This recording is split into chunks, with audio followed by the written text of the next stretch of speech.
think we have good numbers of people joining us, so I think we could start moving. Recording is in progress. All right, thank you so much, Ambassador Andrew. Just a moment, please. Let me go through my typical routine, and I'll turn everything over to you. Just a moment, please. So thank you for joining us. This is Andrew Williams Jr.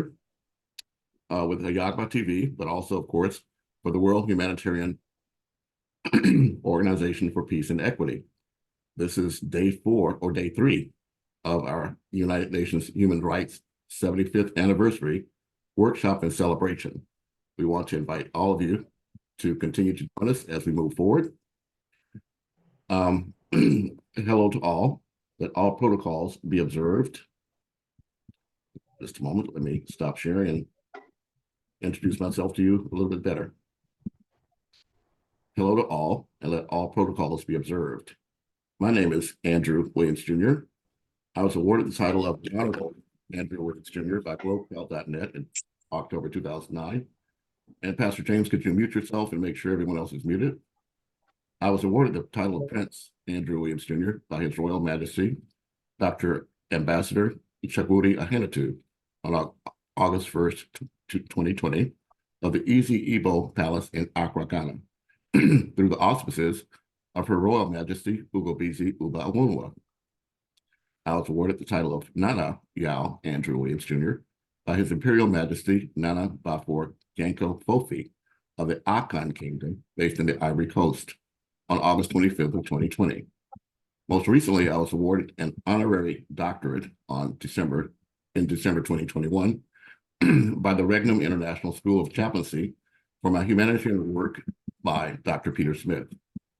However, today I welcome you to join us as president of the 5 Points Youth Foundation, founded by retired Congresswoman and Ambassador to Micronesia, the Honorable Diane E. Watson, on November 7, 1984. I'm just embarking on my 10th year in that position, with my first act to join the United Nations Global Compact, which upholds human rights as one of its 4 pillars. In addition, I'm honored to represent both the World Humanitarian Organization for Peace and Equity's founder, Chaplain James Open to Mibi, in Nigeria, as chairperson of its International Advisory Board, as well as for the Shola Agbula Goodwill Ambassador Foundation, headquartered both in Nigeria and Canada. Finally, I'm honored to represent Dr. Ajman Zaidi, founder of Youth for Human Rights, India, and Dr. Meenakshi Sawhney, founder of LA Global Foundation, India, who through my counseling also joined United Nations Global Compact. Special thanks go out to Dr. Shalene Das of India and Her Excellency Ambassador Dr. Antoinette Carroll, Grace Babenga of the USA, whose energy and vision helped to bring us together for the next few days.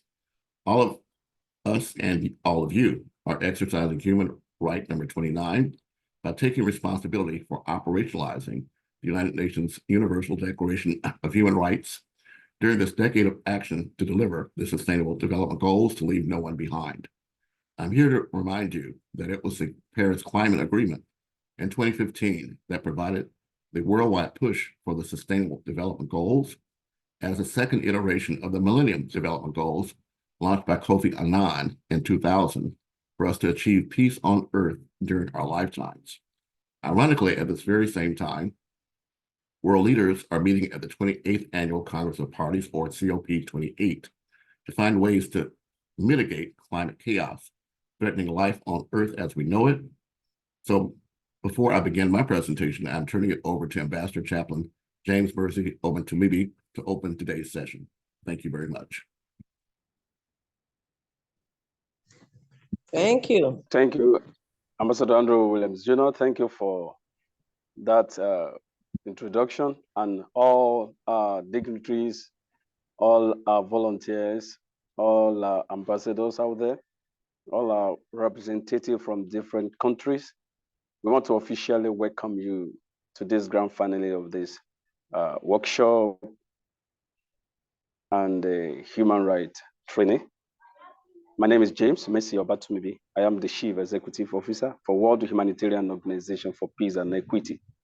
And I want to officially say this. Today is going to be another wonderful day, when we are going to be recognizing our distinguished humanitarians, when we're going to be awarding certificate of appreciation to those who have supported the cause so far, when we're going to be recognizing those who have get involved in humanitarian activities when it comes to projects and things like that. And we're going to appoint ambassadors today who would deem fit to be our ambassadors in various states or countries where they are. And I want to say thank you for those who have been participating for a good 3 days. The moderators, Elizabeth, moderators, Dr. Anita from United States, and most importantly, the facilitator for this 3 days program, His Excellency Ambassador Williams Jr. Thank you everyone for joining us. I would like to give it back to His Excellency Ambassador Andrew Williams Jr. for other program. I want everyone to stay tuned to enjoy today's program. Today marks the last day of this training. So thank you so much for joining us. Ambassador Andrew, over to you, please. Well, thank you so much.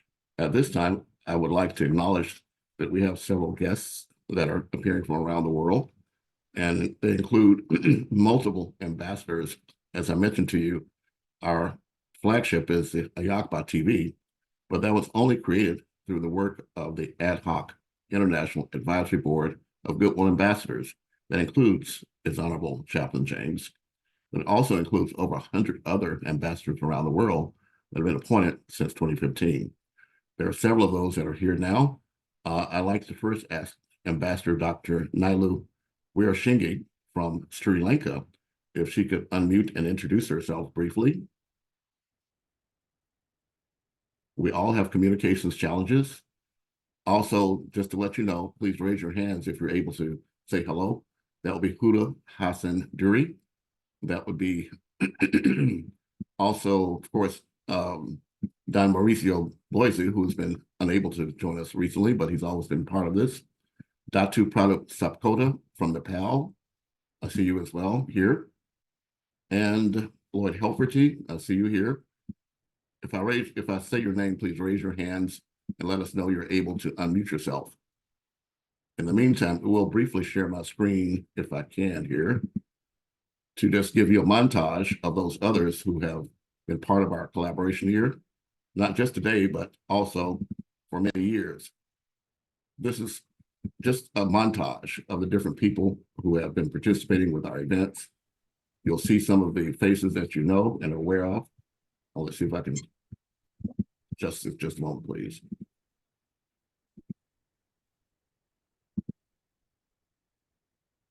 Okay, so yes, just a moment. Technology is only great when it works. Among those here and supporting us are multiple organizations, including Jet Age Nation Builders out of Nigeria. They have an upcoming event. They're focused on the Africa we want. International Lifeline, represented by June Stoyer. This is, of course, our flagship. I want to invite everyone to subscribe to our channel. All these videos are being shown on the AHIABGA-TV network on YouTube, not just for the past 3 weeks, but for the entire past year. We have over 300 videos, many of them that include people here. So we want to make sure that you're able to subscribe to our channel and help us reach a wider audience. So these are just an example of some of the people that are part of this collaboration. And we want to thank all of you for participating with our activity so far. So Pastor James, I'll turn it back over to you. Thank you. I apologize. I told people to get ready and then I overlooked them. I'm sorry. So let's see, who's able to introduce themselves? Lloyd, I know you're always available. How about you? 1 minute or less. Thank you. Just to say hello. Yes, hello.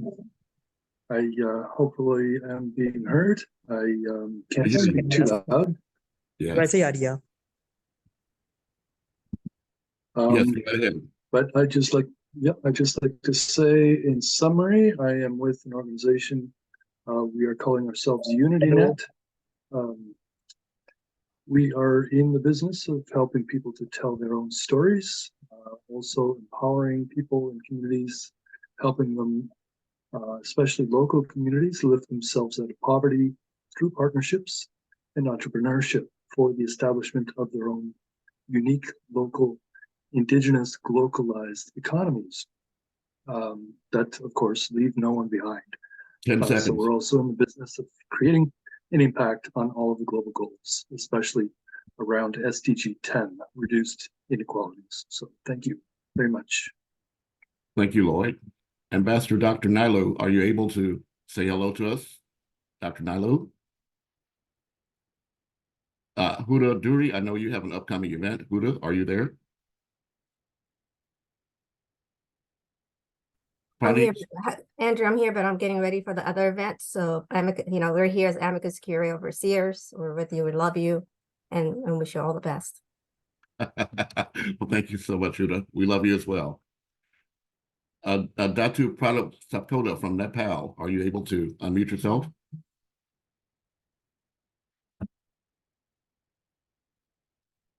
Marzio Boise from Italy, are you able to unmute yourself? Well, Pastor James, I see we have a challenge with technology, so I'll turn it over to you. If anyone I mentioned is able to unmute themselves, just raise your hands and we'll allow you a brief minute to introduce yourself. Pastor James, back to you. I'm going to be quiet and relaxed and enjoy the show. Yes, thank you, Ambassador Andrew. We see have some others that are joining us from other states. Even the awardees today it will have been better for us to hear from them as well. Please, who is Michelle Pinnock? Hasn't been here before. Dr. Gino Jallo, are you here with us? Can we see your face, Dr. Junior?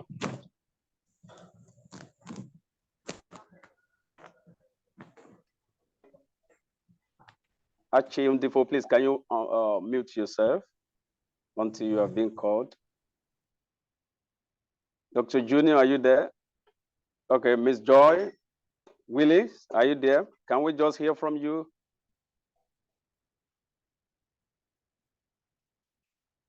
Good morning, I'm here. I'm here, Joy Willis is here. Can you introduce yourself to the house, please?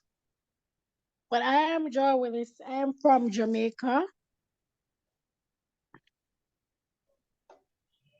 Okay, are you aware of you are one of the awardees today? Yes, I am aware.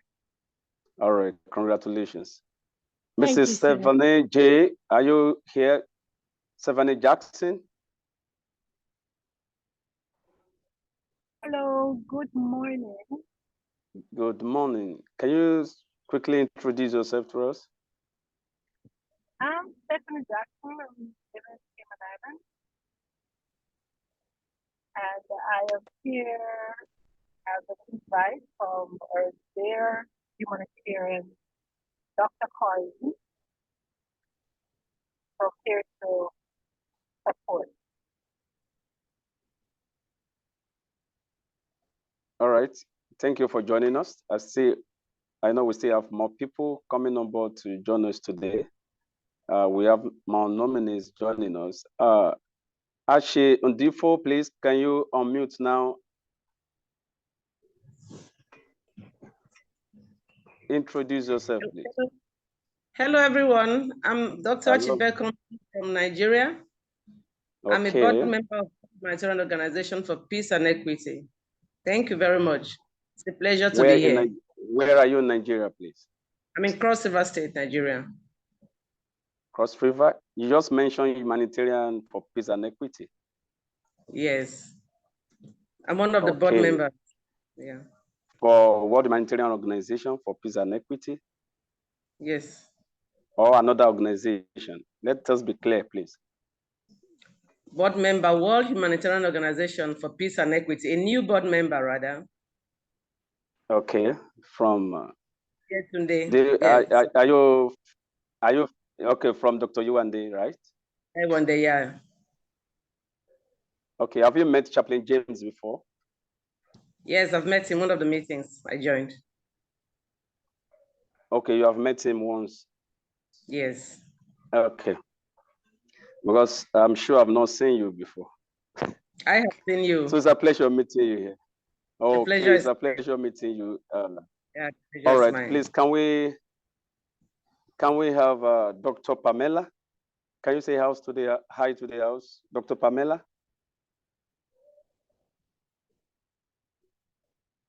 Dr. Pamela? Yes. Good morning, everyone. I'm Dr. Pamela Egbemesi. Right now, I'm in the US of A, and it's a pleasure meeting all of you today again. I'm sorry I couldn't join the other two. This weekend has been extremely busy with meetings, and I hope we have a good day today. Okay, thank you for joining us. Thank you for joining us. Mrs. Sandra Henry.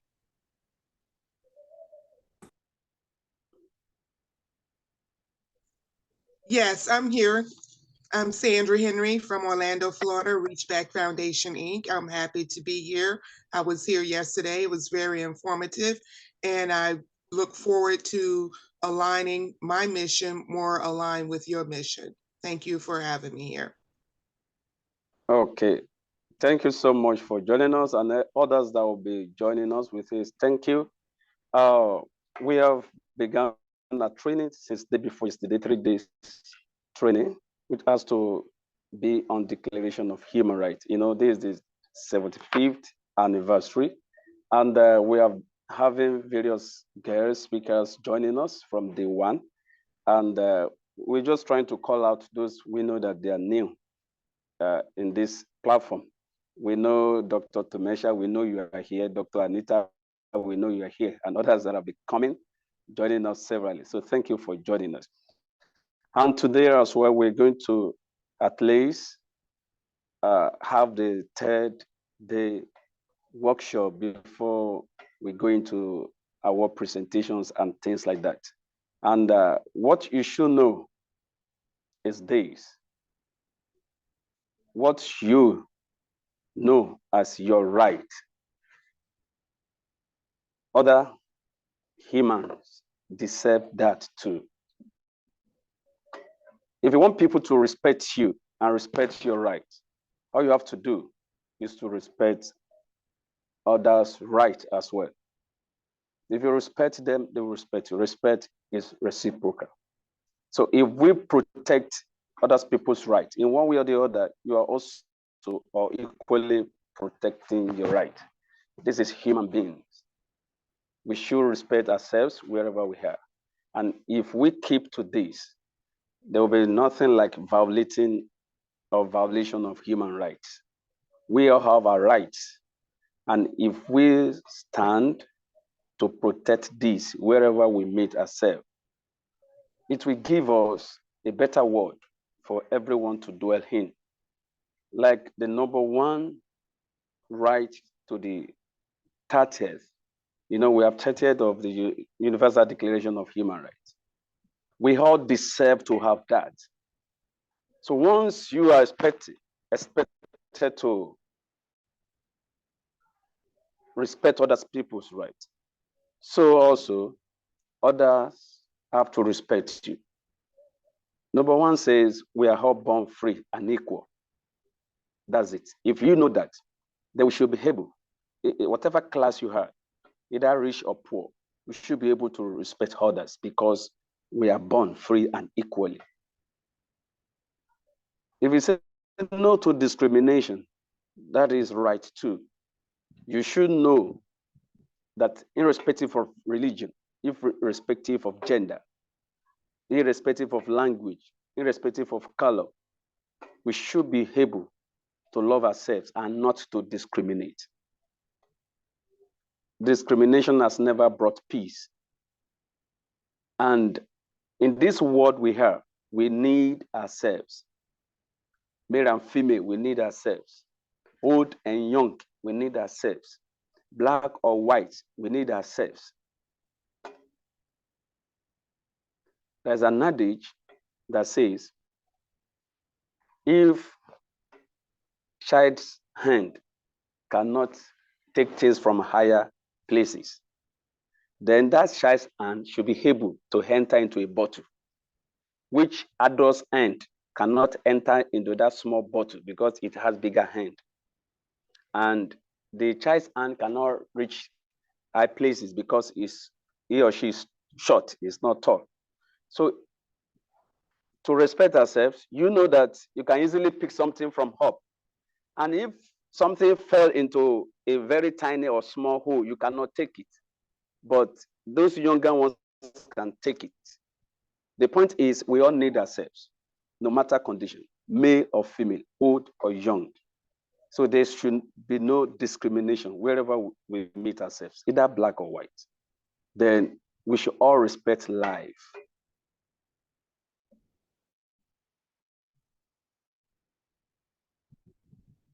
Because we all have life. We should not be in support of killings, murders. We should not also be in support of slavery. Do not forget, if you have you are the boss or people working with you, we should be able to realize that they are not slaves. They are not slaves. They are there to help us. So there are many things to learn in this workshop. There are many things. And there's a way we address issue that will not lead to torture because it is against the human right to torture. All these things, it's not just a paperwork. It is what we must learn. And it is what we must imbibe into our daily activities, into our lives, wherever we meet ourselves, wherever we go. And we should understand that no one is above the law. No one is above the law. If the government or the system is good or bad, you should know that whatever offense you have committed, it is punishable by law.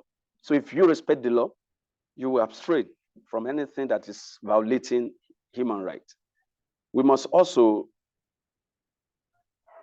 have it in mind that no one is guilty except is proven guilty.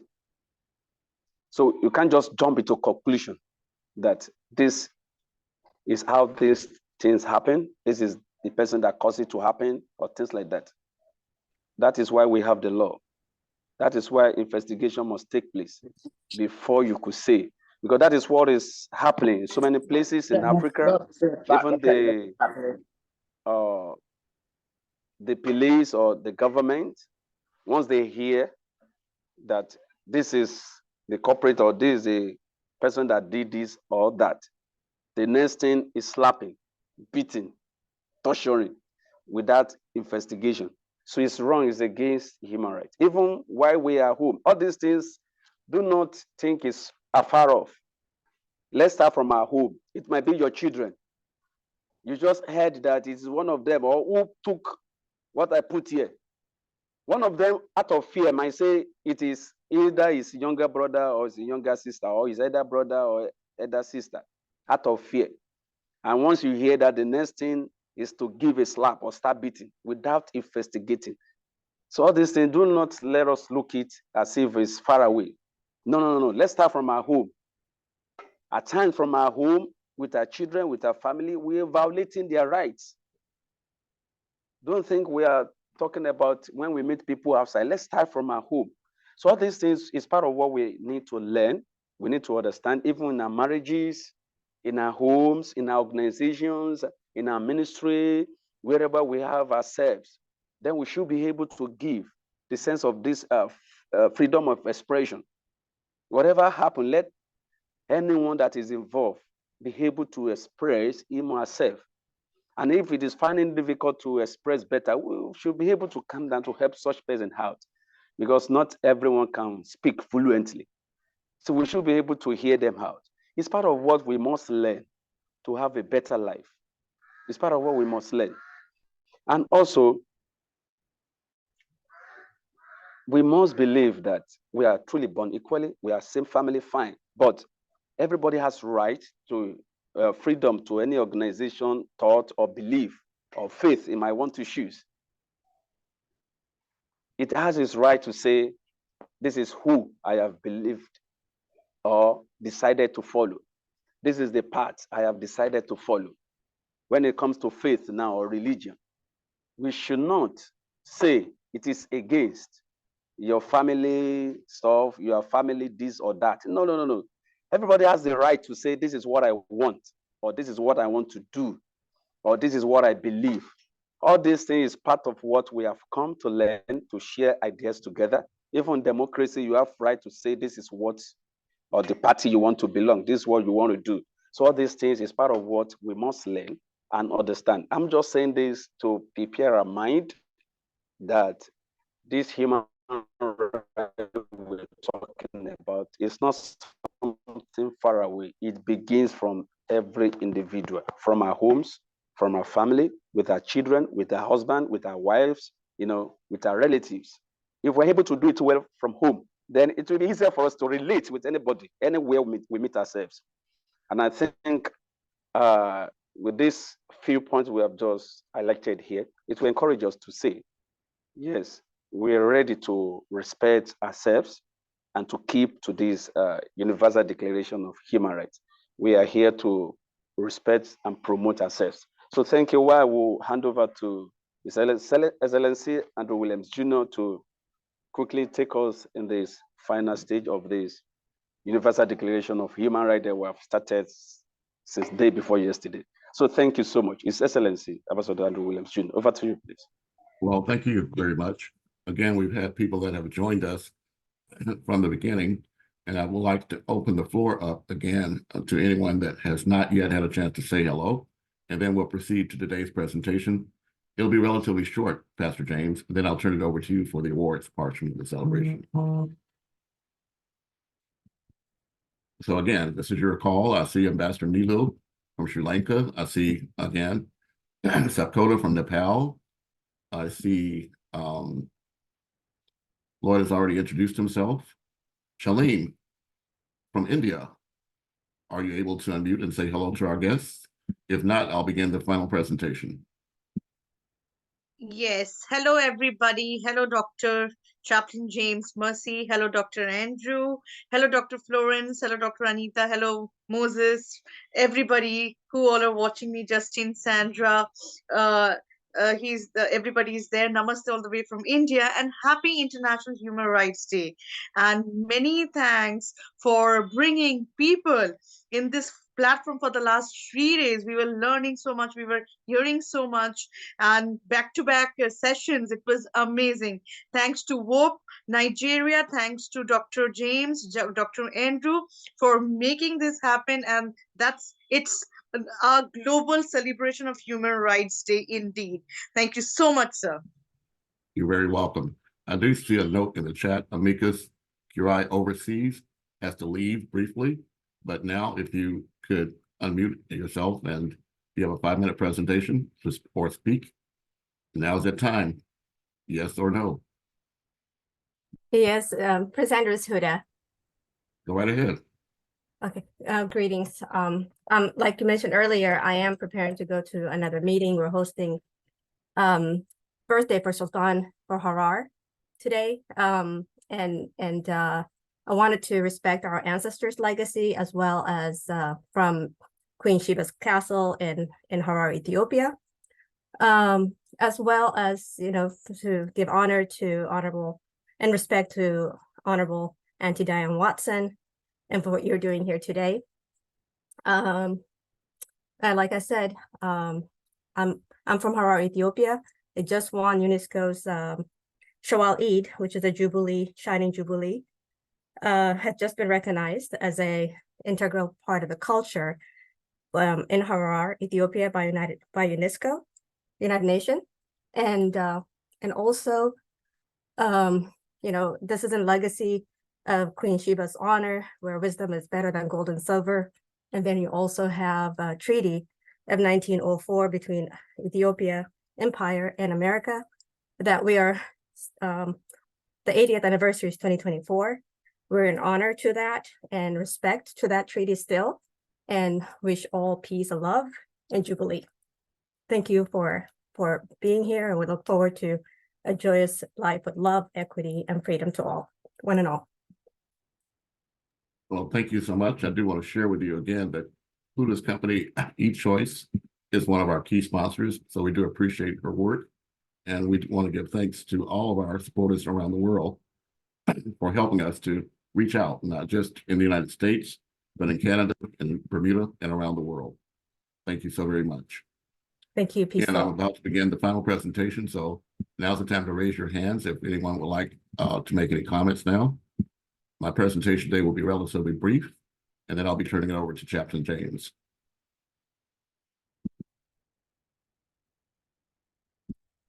Very well. In that case, let us move towards the finalization of today's events. Just 1 second, please.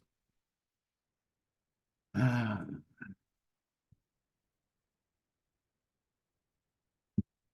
the meantime, I do want to say that we have, of course, all of us been very much involved with the Sustainable Development Goals and also with our work for the past 3 weeks, not just today, but for the past 3 weeks.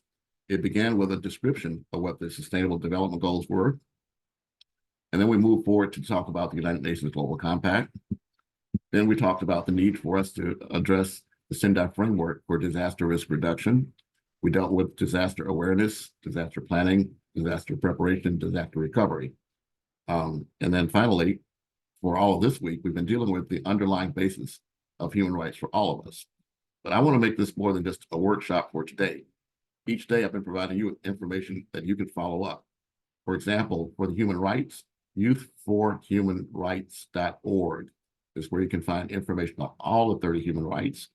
You can get tools and resources that will help you to move forward, not just for the next few days, but for the next few years or for the rest of your life, for us to be able to uplift this focus on human rights for everyone. So I'm going to briefly share my screen just a moment here.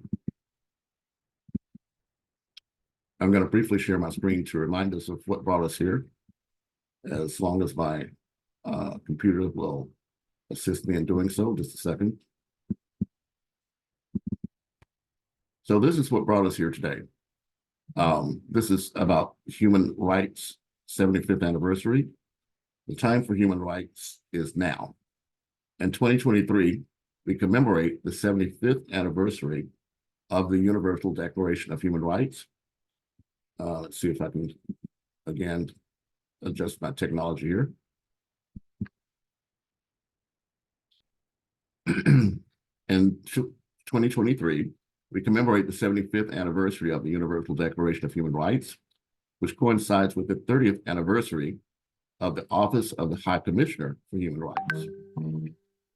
For 75 years, the core ambition of the Declaration has been to infuse societies with equality, fundamental freedoms, and justice. It enshrines the rights of all human beings and is a global blueprint for international, national, and local laws and policies, and a bedrock of the 2030 Agenda for Sustainable Development. On Human Rights Day, 10 December 2023, we will celebrate the 75th anniversary of the Declaration, a milestone celebration called Human Rights 75.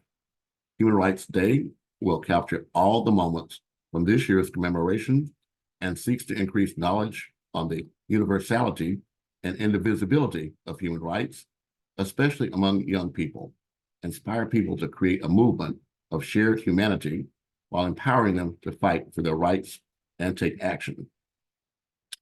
But as I told you, this day is not just about the human rights themselves, but what they mean to all of us. And I want to provide you with tools and resources to help you in your local area, your local community, to transform the idea of what human rights mean to be operationalized. One of the ways you can do that is for tourism for SDGs. You can go online to tourism, number 4, SDGs.org to find the content for today's presentation. There will be toolkits that provide you with indicators for projects to assess the impact of the SDGs in your local community.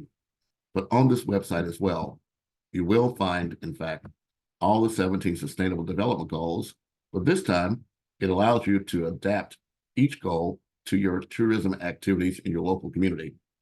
At the end of the day, it's the top 1% of people who have the top 1% of the money in the world who are able to travel, who are able to visit places, who are able to enjoy the cultural uniqueness of what you have to offer. But it's up to you to be welcoming and also to build bridges so that their travel can be a commitment and investment in your local activity. For example, this tourism development projects have a great potential to contribute to the 2030 agenda through their implementation and impacts. However, due to the lack of measurement of tourism projects, outputs and inputs against the SDGs, it has been challenging to assess the contribution of each project to the achievement of the goals in an objective and harmonized manner. To address this challenge, Japan International Cooperation Agency, JICA, and the World Tourism Organization have developed a toolkit of indicators for projects, TIPS.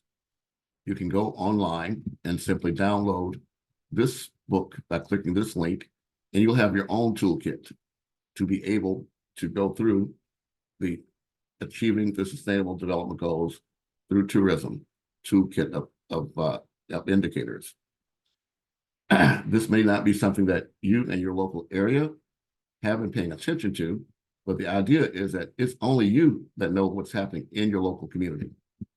I want to encourage you to familiarize yourself with all of the 17 Sustainable Development Goals, because the world's business leaders who are meeting every year focus their budgets on how they impact one or more of the Sustainable Development Goals. It's up to you to be the one to self-identify which of your project or how your project impacts which of the Sustainable Development Goals more than others. You may have a mission that addresses several of the areas, but in order for this to be quantifiable, you have to choose what your main focus is and build from there. And again, you can find very simple, easy to follow information just by clicking on each of these numbers, and it will tell you what each of these Sustainable Development Goals is. But it's your task, your understanding, to then find out what's happening around the world. These are all the places where there are activities. Obviously, it's not all the places in the world. It's, again, up to each of us to be the ones to take advantage of these tools and resources to help identify how what we're doing actually impacts one or more of the Sustainable Development Goals. I'd have to say that in my own case, Partnerships for the Goals is the driving force behind everything I do, because that then allows us to describe how what we're doing is important, not just locally, but globally. Again, this is tourismforsdgs.org. This information is available to you anywhere in the world, 24 hours a day. So your connectivity may not be good at a particular hour or time, but it's up to you, again, to be the one to take advantage of these tools and resources that are readily available to people around the world. In my closing, I'm going to stop sharing here and share with you the tool and resource that we provide to everyone here. Assuming we have your email address, we're going to send out to you this booklet. And the booklet encompasses all the work that we've been doing up until now and all the activities that we've been sharing with you. So you can take it with you, so to speak. It's not something we're trying to hide or keep from you. In fact, the more people that are able to participate, the more powerful we will become as a collective group. So I do want to ask you first to go to w-hope.org. That's w-hope.org, and register with the World Humanitarian Organization for Peace and Equity as a volunteer, as a sponsor, as a contributor. But when you come, make sure you're the one that lets us know how what you're doing impacts one or more of the Sustainable Development Goals. we prepared this booklet that's a common culmination of my work for the last 15 years, because it's actually in 2009 that I began my work with the Millennium Development Goals that preceded the Sustainable Development Goals. So this is a continuation of work that's ongoing. These are our key sponsors. As I mentioned to you, we're registered with the United Nations Global Compact. This is on their website. This is saying what we want to do, but it's up to you to help us accomplish these goals and objectives. You'll see that we have the World Humanitarian Organization as one of our key sponsors, as well as the Saga Foundation. I'm unable to access the controls, so if my co-host can help mute whoever that is, I would thank you and appreciate it. This is, again, a very simple way to understand what the Sustainable Development Goals are. It breaks it down into 3 different levels. The people level, the first 10 goals, ecological level, the next 5 goals, and the spiritual level, the top 2 goals. You can find more information out by going to sdgpyramid.org. The information is there. But we as civil society are not working in a vacuum. We're actually intended to work with businesses and governments to hold them accountable for the commitments that they made. And the United Nations Global Compact is that organization. It's the largest corporate social responsibility organization in the world. It has over 15,000 members. They make a commitment to human rights. That's the foundation. That's why we're here. The environment, labor, and anti-corruption. On this booklet, you'll see that, again, at the bottom, you have tourisms for SDGs, ways you can find out how your work can help to impact the local community that you're working with. You can't see me on the other side of this Zoom, but I'm a disabled person. I've been disabled for most of my life, but that hasn't prevented me from doing what I could to help promote activities around the world. But I have to ask all of you to make sure that when we say leave no one behind, that we really leave no one behind. We have to start with those people that are most in need of our time, our resources, and our support. There's also a sustainable development goal focused just on those with disabilities. I'm going to see if I can share my screen and take you to this website. If not, I'll have to stop sharing and start again. Give me just a moment, please. And in the meantime, Charlene, if you could mute yourself, I could then be able to proceed. So this is Envision 2030, 17 goals to transform the world for people with disabilities. Just a moment here.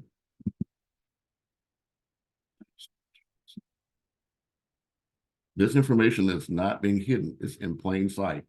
You simply can Google Envision 2030. It will take you to this resource.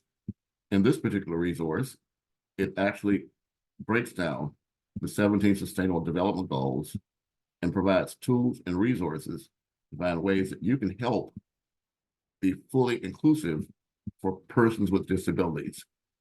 It gives you all the 17 goals. And just as an example, I'll just read to you, although the word disability is not cited directly in all goals, the goals are indeed relevant to ensure the inclusion and development of people with disabilities. The 2030 Agenda for Sustainable Development holds a deep promise for people with disabilities everywhere. The year 2016 marks the first year of the implementation of the SDGs. It was from this critical point that Envision 2030 works to promote the mainstreaming of disability and implementation of the SDG 15-year lifespan. I'm asking you personally to help accomplish these objectives, to raise awareness of the 2030 Agenda and the achievement of the SDGs for people with disabilities, promote an active dialogue among stakeholders on the SDGs with a view to create a better world for persons with disabilities, and to establish an ongoing live web resource on each SDG and disability. And this is where it is, Envision 2030. This is where you can find information so that you can help those people in your local community that, in fact, may be left furthest behind. This has a breakdown of all the 17 goals, 1 through 17. and it provides ways that you can, if you choose, participate with each one of them. And moving towards the conclusion of my presentation for today, I'm going to take you back again to this booklet. If you desire, we will send this booklet out to you, and it provides, let's see here, several pages of content. On each of these pages, the area in blue is a hyperlink. It will take you to the resource where you can actually find additional information. All of us are living in a city or community somewhere on Earth, and there's a toolkit that empowers you to find ways that you can begin to empower your local community and learning the language of power, because it's only when you're able to quantify what you're doing in the context of what the world is doing that you can make that dot connection. This is an urgency of now. Climate change, climate chaos is impacting the entire world. As I mentioned today, our world leaders are meeting about COP28. There'll be amazing commitments of spending billions of dollars to address this issue, but it's up to you in your local area to identify how what you're doing has an impact on that as well. That's how we can help you connect the dots. We're actually asking all of you to invite 10 other organizations to join this effort. This is an interfaith, non-governmental, academic, and business collaborative through the United Nations Global Compact local networks to localize the Sustainable Development Goals. On this previous slide where I showed you, at the top, where you see the darkest areas, those are the places where there's more people will die from the adverse impact of climate change. On the bottom, you'll see a map here that shows the places where there's the least number of United Nations Global Compact local networks. So very simply, we want to make these two places overlap with each other and bring more resources to the areas that need the most. This booklet will provide you with an outline of activities that you can do. And it's simple. We're asking you to commit to adapt the 10 principles of your organizations and to operationalize a focus on human rights, the environment, labor, and anti-corruption. We want you to assess and focus your impact on the United Nations Global Compact issues. We'll upload your narrative through our membership in the United Nations Global Compact to share this with the world. That way, organizations around the world can find out that you yourself are being active in this engagement. So this will be a booklet that will provide you all the tools and resources that you need. We're only asking that you also inbox me at 5pointspresident@gmail.com so that we can build our own database of people that are working towards these goals. Again, there's 17 Sustainable Development Goals. Each one of these areas in blue will take you to that goal so you can find out more information, so you can customize your work with what's going on around the world.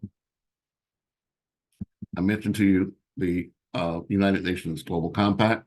This tells you more about that organization, its beginnings, etc. I won't go into details now because this is our final day, but the information is readily available. I'm asking you to empower yourself by including these resources in your toolkit. There are also special initiatives that are being conducted by the UN Global Compact. One of them, Caring for Climate, 5 Points Youth Foundation has been championing since 2015. Our effort was to build a worldwide community resiliency network of communities. We have over 100 Goodwill ambassadors around the world. So now we'll be moving with the HOPE organization and the Saga Foundation to identify who they are and identify those who have a commitment for us to work towards accomplishing that. Those of you that are involved with colleges or universities need to know there's a special initiative for the principles of responsible management education so that our children and their children can learn to apply the tools and resources that can help you better engage with the business community and the local community. I think the most important and overlooked aspect of the United Nations is what they call business for peace. This means that those major corporations headquartered around the world that are having adverse impacts in your local community, that are members of the Global Compact, have made a commitment to work with you to address those issues. But unless you know who they are, it's impossible for you to take advantage of the resources readily available to you. But part two of that is that you have to prepare yourself to be able to engage with their networks. Many of you are from Africa. Many of you may think that the Sustainable Development Goals for the United Nations has nothing to do with you. It's just the opposite. The entire 17 Sustainable Development Goals were developed primarily through input from 3 million people around the world, but the largest region that contributed to what we know as the Sustainable Development Goals is the continent of Africa through their Common African Position in their effort to create the Agenda 2063. So this chart will take you to, at the bottom, the 2063 agenda, and on the right-hand side, the SDGs. So you see there is a direct correlation between that. Again, the booklet includes this link to Envision 2030. So you don't have to look for it or guess where it is, it's already there. Our final presentation last week dealt with disaster risk reduction. Countries have made a written commitment as to what they're trying to do to mitigate risk, but they need your help. It's up to you and your local community to have your local adaptation plan. You have to find out what your government is already doing and then find out who is responsible for that in your area. And if no one is, then you need to take human right number 29 responsibility and find ways you can better protect your community with the tools and resources that are readily available to you. The final 2 pages of this booklet is your invitation to join us. It provides us with your information about your name of your organization, the country, the name of your executive officer, your email address, and the date of your commitment. Because we're not trying to greenwash this. We're not trying to put up a lot of numbers and then no one shows up. We're asking that your NGO tell us which of the Sustainable Development Goals you're focused on, and then who's responsible for it. But more than that, we want to know what activities you've been doing that impacts that, and then share that with us through a brief video or photo, and we'll upload this to the United Nations Global Compact through our annual reporting. So in a nutshell, Pastor James, that's what we bring to the table. And that's what we're offering everyone here to move forward for the rest of this decade to deliver the Sustainable Development Goals. So Pastor James, the ball is back in your court. Thank you so much. This has been my presentation for the 75th anniversary of the United Nations Human Rights Day.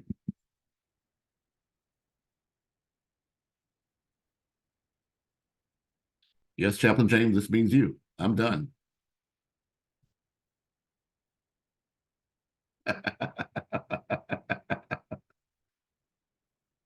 Well, if Chaplain James is here, you know what we do. We allow anyone here to raise their hands and make their comments or questions or state whatever's on your mind. This is that time. All right, Shalene, by default, you're there. Yeah, you. We see you, so say something.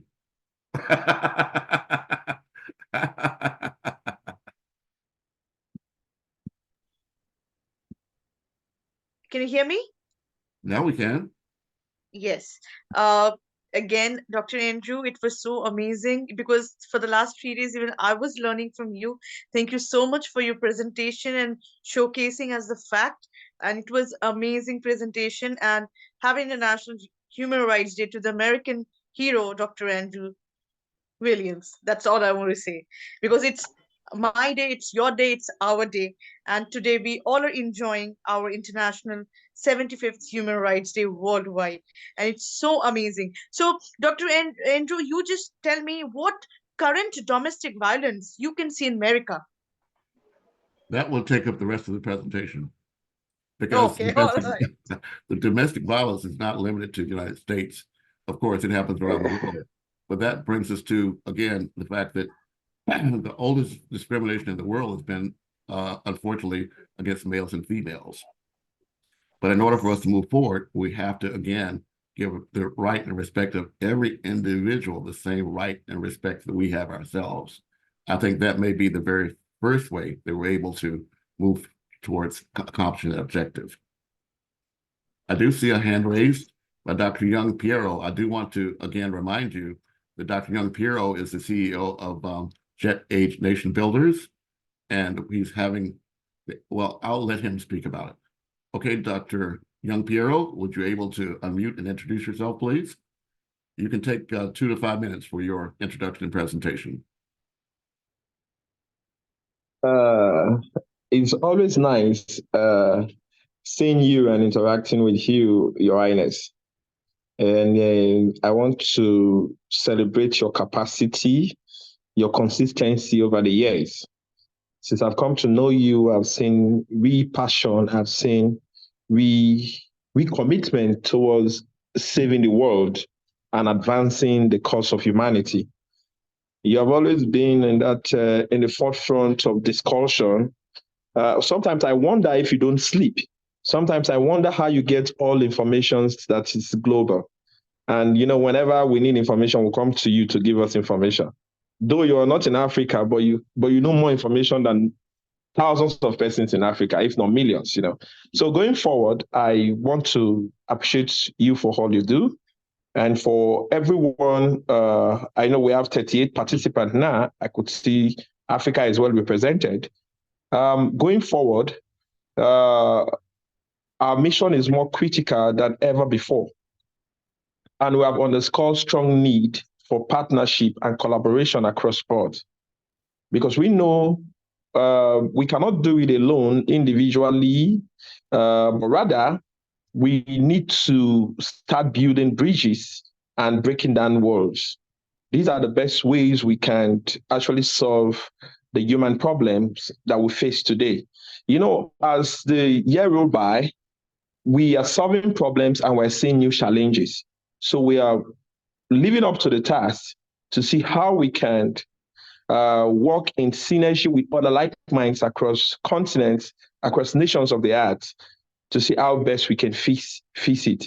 Yes, let me put Africa in a limelight. When you talk about sustainable development goals, I think Africa needs it like never before, because the world is looking towards Africa.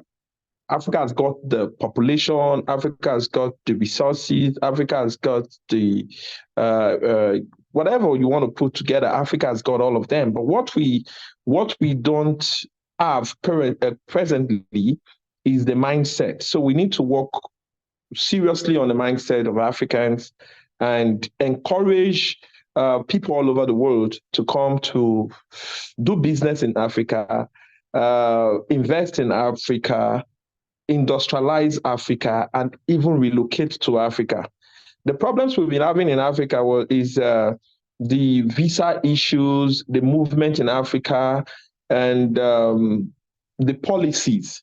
But so far at Jet Age, we've been able to engage stakeholders, critical stakeholders from the African Union down to ECOWAS, down to the African Development Bank, on how we can best solve key problems like relocation, problems like business, problems like establishment.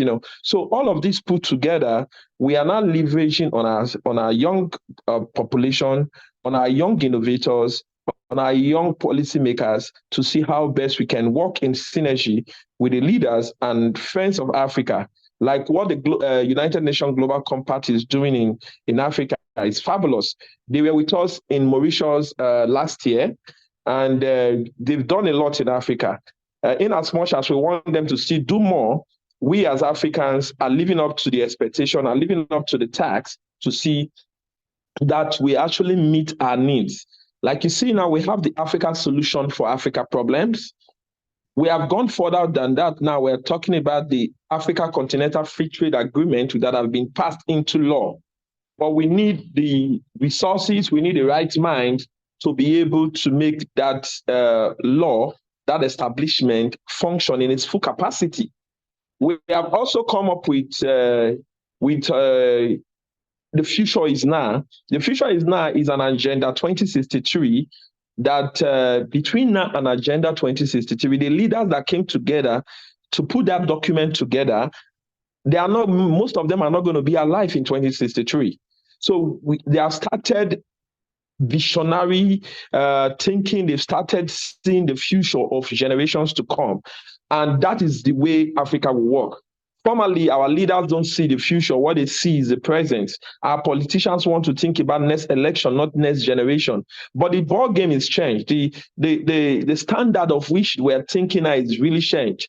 So nations of Africa are not thinking of the next generation, how to put policy together, how to grow together. And I want to thank Dr. Andrew and other Blacks in America that are doing fabulously well. Sorry, I did not call him Black America. I call him Black in America because we are Black living in America. So even if it's your own, you were born there, you were raised there, you know. So I see you as my brother. Your DNA is traced to me, and I've got so many Blacks in America who has told me about their DNA, and they've been contacting us in Jet Age. You see, our inbox is filled with our brothers in the Caribbean, our brothers in the US that wants to come back home. So we are creating that platform of which they can come and have a stay, they can come and work, they can come and live and invest without tax that you get, bogus tax that you get in other parts of the world. That is number one. So we have been at Jet Age, we've been on the continent, moving from one nation to another for the past 7 years. We've been to Uganda, we've been to Rwanda, we've been to Ethiopia, we've been to Mauritius, we've been to Kenya, and we are coming to Nigeria on the 3rd to 5th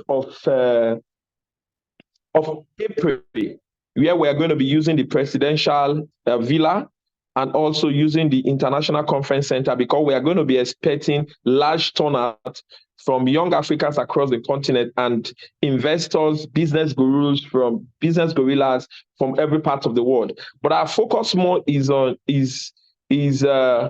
how we can industrialize Africa. We are not coming to discuss Nigeria, but rather we are discussing Africa. We are discussing the advancement of Africa, and we want to start encouraging our young ones. We want to start investing on our future. Investing on our future, that is the human resource. When we call about adjectives, when we talk about the human resources, we're talking of the young people, because these are the resources.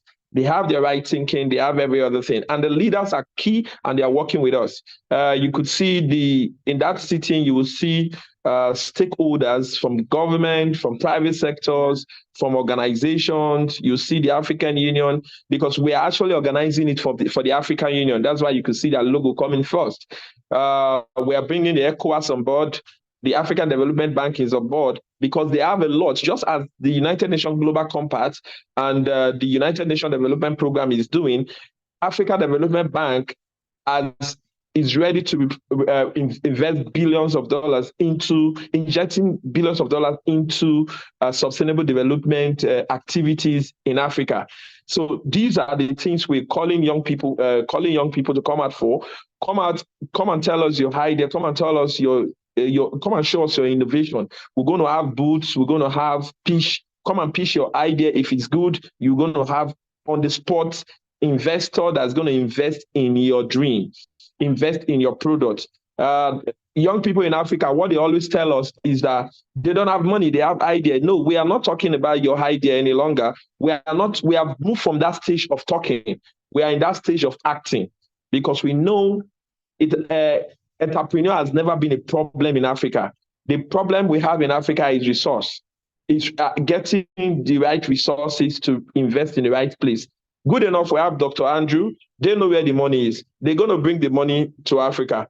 We have the African Development Bank. They've got the money. They're going to bring the money, and our governments are ready to put the money. We have individuals that are very powerful, from the music industry, goes to the industrialization to industrialization. We have all of these people coming. So we're putting them together to see how we can encourage business development. And if you are coming to invest, we're promising you that you're going to have soft landing. You're going to have a good deal across board, not those kind of bogus laws that drives away investors. Now we are welcoming investors. And if you want to stay, like you see now, visa on arrival has been the talk of the town, and the talk is topping the chart in Africa.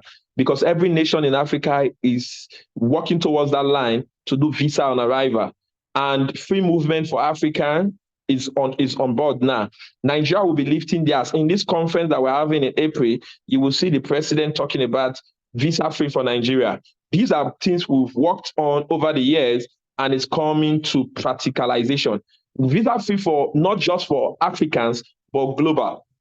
We will see you see key policy stakeholders coming on the panel sessions to talk about the issues. What are the issues? We're talking about power. We're looking for investors to come in power because we know we still lack power in Africa. That is the renewable energy, which we're going to be driving into. So we have the technology. We're building a technology village. We will unveil it on the 3rd of April in Nigeria. We also have what they call it again, we're coming with the music hub. We call it the Afrotech or Music Tech.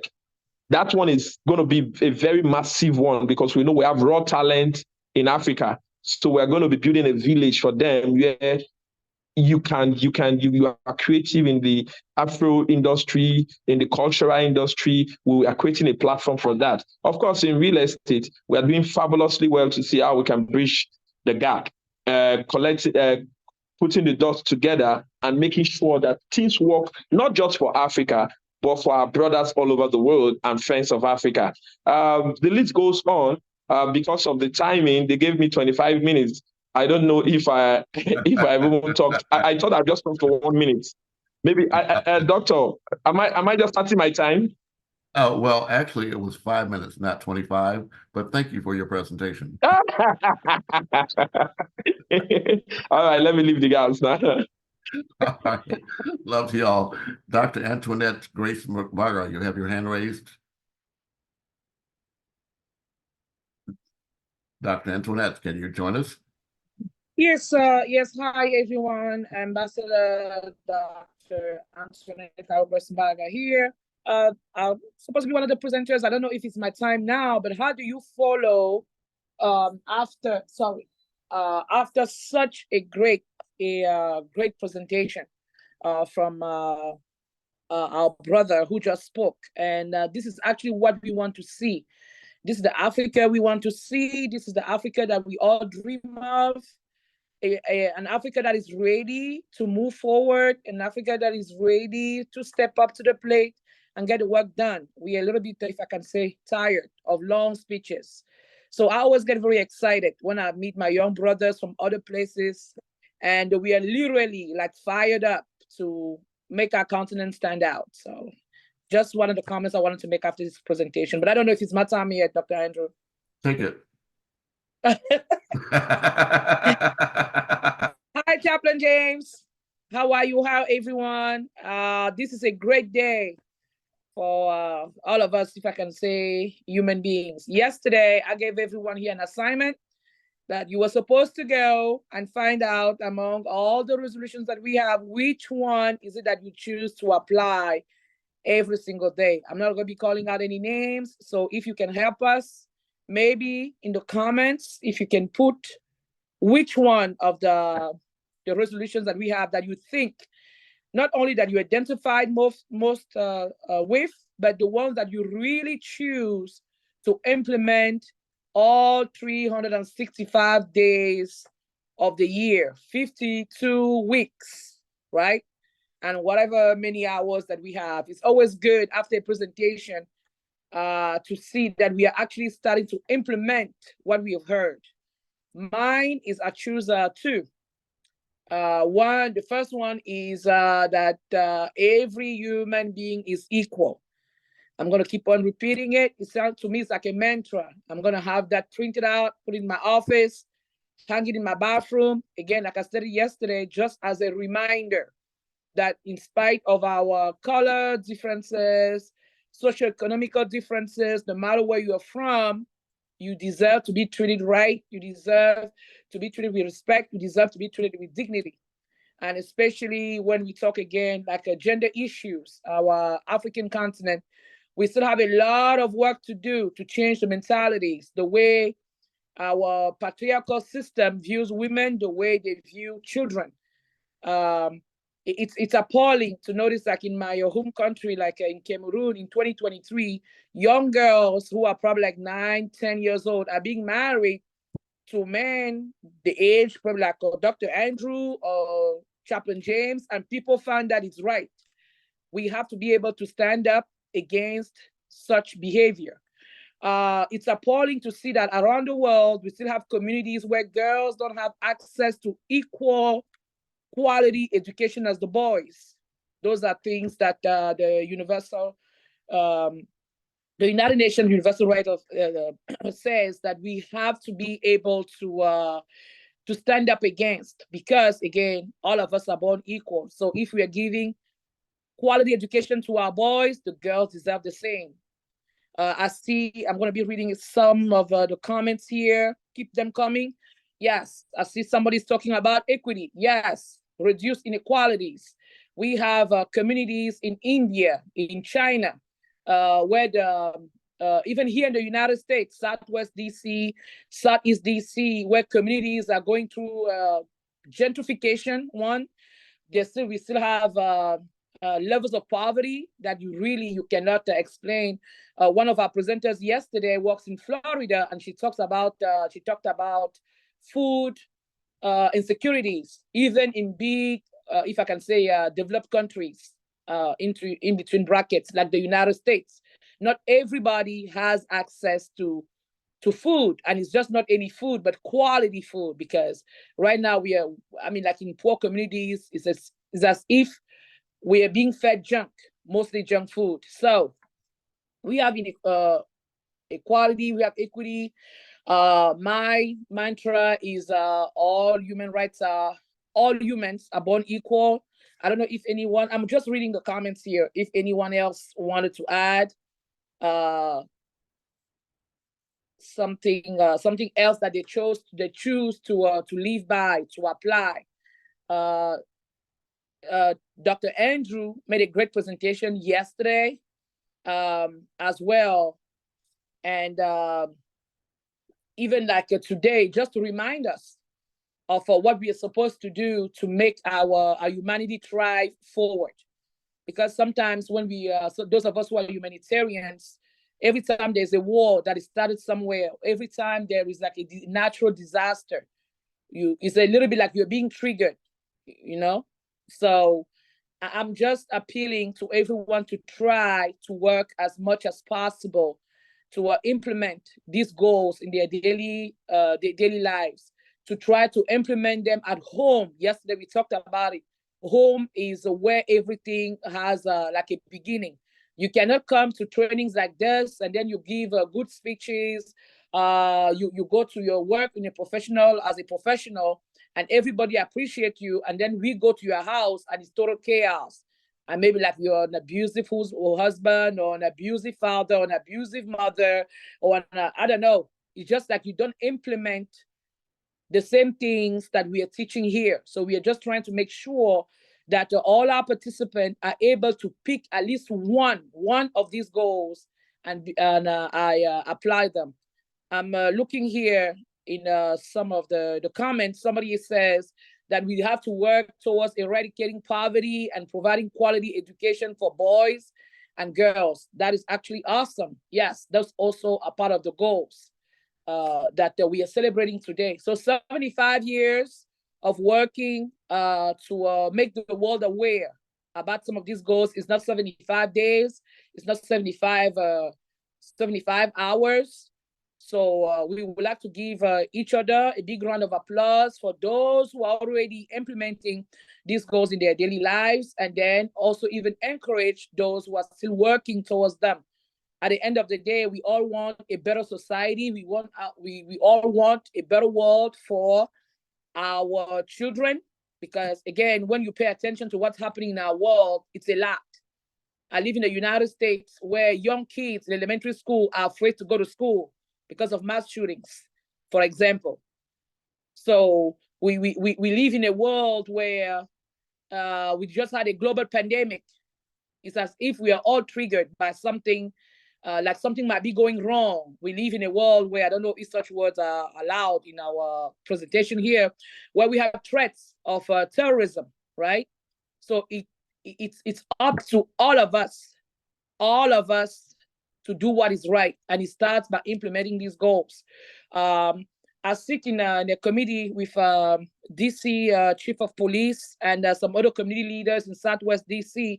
And what we are trying to raise awareness on is actually the input of social media in our communities.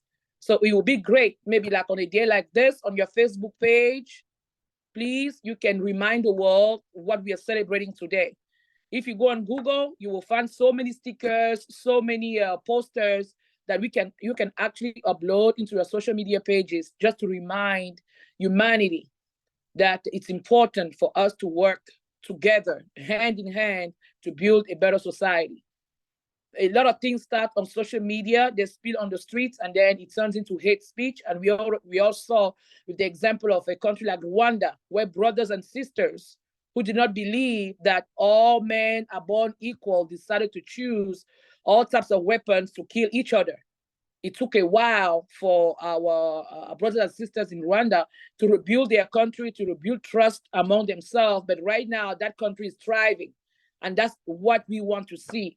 You come to communities in the United States where I live, in like a Crenshaw, Baltimore, Southeast DC, where you see black children fighting each other with weapons because they don't believe that all of them technically are born equal. They have equal rights. They have right to safety and all these other goals that were enunciated. So we are really to encourage everyone here, please, even if Chaplain James doesn't issue you an official ambassadorship certificate, you are an ambassador for our world. You are an ambassador of peace. You are an ambassador of, I don't know, safety, if that's the goal that you chose to work with. You're an ambassador for equity, right? You're an ambassador for equal access to quality education for all children. You're an ambassador for people with disability, like His Excellency, Dr. Andrew. Just make sure that you represent everything that we talked about for the past 3 days, everything that is positive. We cannot do this work on our own. Our humanity needs each one of us to become ambassadors. So I like to give people assignments. Yes, so in closing, you have another assignment. When you become an ambassador, make sure that you recruit more. Start hanging with like-minded people who believe in the same goals as we do, who believe in a better society, who believe in a better world, not only for us. It sounds like cliche, yes, but for our children and the rest of our descendants. We need to build a better world. So thank you so much for everyone who participated, and I will hand back the mic to Dr. Andrews. Yes, hi everyone. Andrew is not there, so now I'm going to take care of the session. It was amazing hear from you, Dr. C. Grace. I completely agree with you, whatever you said. Thank you so much for sharing your time. We're looking forward to have you with us more in the future. So next we have our speaker, Dr. Chaplain James. You're there? Yes, surely. Thank you. Thank you, Ambassador Grace Mbaga and Ambassador Charlie. Thank you so much, and all that have been with us since talking. I want to appreciate everyone, even the brother that spoke about the innovation development in Africa. We want to say thank you to everyone, and we must understand that we are representing various organizations here, be it religion, be it community-based, be it faith-based. We are representing organizations, and you should know that all we do, it is dealing with humanity, human beings, whatever organization you are representing, whatever state or country you are coming from, it is still humanity, it is still human beings. So that is why we must value these human rights come together for us to know that it is this same human being we are relating or working with or working for wherever we are. And that is why we must always cherish ourselves. Let me quickly pick it from what Dr. Mbaga just said. If you are being nominated or appointed as an ambassador or not, you should always see yourself as an ambassador. Okay. Just like what the scripture says, that we are all ambassadors for Christ. You should also be a goodwill humanitarian ambassadors wherever you meet yourself. As we here in WHOPE, and I'm having my witnesses here, there are some situations and conditions that we need to reach out to our partners, to our friends, when it comes to an emergency that we need to help humanity out, help somebody out. But in most cases, people are not there. People are not always there to respond at that time. So if you see us appreciating or giving certificate of appreciation to some people today, I want you to be rest assured that it's because they have responded when we needed them. They have responded when we need them. They have, rise. They have already risen to the task that, yes, we are here. Truly, it's not all about money. But in most cases, your presence in one way or the other, even if it is to volunteer in lecturing workshops, if it is to volunteer as a moderator, if it is to volunteer or to send donors for things, it goes a long way with us. I don't know if my screen will permit me to quickly share this short video. When you were in the program yesterday, I told you and I showed a video. We were somewhere because we received an urgent call to report in the hospital, a young lady that just gave birth, and she has already planned to sell the baby because she has no money, or she has no way how to train or to feed the baby. When we go there on emergency, truly, as we are getting in, those people that were ran to buy the baby ran away. We couldn't get them or get them arrested because as they saw us coming in and getting there, we could not able to identify who they were. But the point is, we can't just leave the lady with the baby. We have to rise to the task. And also we met some other children in the hospital too that needs care. Immediately, I have to call out to our ambassador, our team leader from United States, coach, doctor, evangelist, and ambassador, Calibi Wizen. In fact, she was crying, seeing that situation. She couldn't know what to do. And immediately, we were able to raise some funds to be able to rescue that. We were the one that paid the hospital bill. Myself, I have to go to the market to buy baby things. The ones I didn't buy when my wife was pregnant or when my wife gave birth. I bought it yesterday. I have to go to the market myself, trying to look for what I can buy. I have to go with one. I was asking questions, please, if somebody just gave birth, what are the things the person needs? They were giving me, they were giving us. So with the support of humanitarians and supports, we were able to do things. That's what we're talking about. It's not a matter of appointment before you could be able to rise to help humanity or do something wherever you are.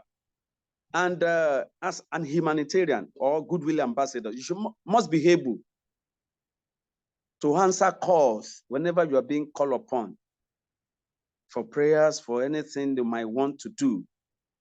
I know Dr. Calibi was on call yesterday, more than 15 minutes praying for the young boy that was operated upon. We met the parent too. They were not able to pay the hospital bill. They were unable to pay for the transfusion they want to do. Even the boy has not eaten. So there are many things going on. So if you see us appointing, if you see us giving a certificate of appreciation, award people, is as of result of what we have found them doing. and not just to be on Facebook and not just to be online, telling people who you are, telling them your positions. No, we want active volunteers. We want active ambassadors. We want active humanitarians. We want active and well-trained volunteers and humanitarians anywhere or wherever you are, that you could easily rise and say, yes, this thing, we want to address this issue. We want to come to the aid. We want to do this or that. How many of you are doing that? So I want you to see the exceptional we're talking about now when it comes to rising up to the task. I don't know if this will permit me to quickly share this. We are not just saying stories here. Permit me to share my screen. Okay. This is the lady we're talking about. This is what was happening yesterday. I don't know if the audio could come out. Please, can we hear anything from here? No, no, sir. Okay, no, sir. But this is the lady we found in the hospital yesterday. And there's a baby. She just gave birth to this baby. She just gave birth. She gave birth the day before yesterday. So we were there yesterday. She was planning to sell this baby because she has nowhere to go or to train them. The families know where to be found. What we're saying here is that all this is happening. All this is happening. Okay. And we still have more to show. This is what just we have here. So I have to go to the market. You can see there's some clothes we bought yesterday. I went to the market myself to get all these things done. I've not been going to the market. It was yesterday we bought all this through the donation we received from Dr. Kalibi from United States, and even the drugs that were prescribed for the baby, we bought all yesterday. So this is what we're talking about for people who really wants to be a humanitarian. You want to be there for others. This is how to know people that are ready to serve humanity. It's not all about having a position. It's not all about having a title. I remember some weeks back when we were being written from an institution, university, for support. I have to call out to some other people, like Dr. Anita, Dr. Tomesha, Dr. Brooks from United States. They were able to rise up to the task. We were able to produce the polo t-shirt. We were able to produce some flyers. We were able to produce programs for the program booklet for the program. We're able to do so many things. This is what we're talking about. So you have to consider yourself now. If you are active, if you are really working, this is time to consider yourself. I know some that have been on our neck. They want to have positions. They want to become ambassador. They want to, it's not a mere mouth. It is by diligence in humanitarian practices to help others. So I know those who are proud to say, yes, they are members of WHOPE and they are really doing well. And we know those we can proud of that, yes, these are in good standing of the organizations. So even those people don't need to ask us for what they want or how to promote them or how to also give them titles. We know what they have been doing. And this is a clarion call to anyone. If you are humanitarian, see yourself as humanitarian. Ambassador Andrew Williams Jr., we have known ourselves for a very long time. And for one day, he has never collected any dime for his activities, involvement. And he has been performing his role excellently. Like this, organizing programs, promoting the organizations here and there. And that is why you see him as the international board chair of the organization. This is not, he is not here in Nigeria. He's not a Nigerian. But we saw what he's doing. We are encouraging every one of you to also put your best when it comes to serving others. Truly, we are all humanitarian ambassadors. Either you are certified or not. If you have been given certificate on, if you have seen yourself as that, then you don't need to be told or instructed on what to do. If you need to be told or instructed on what to do. And we should always remember this as well.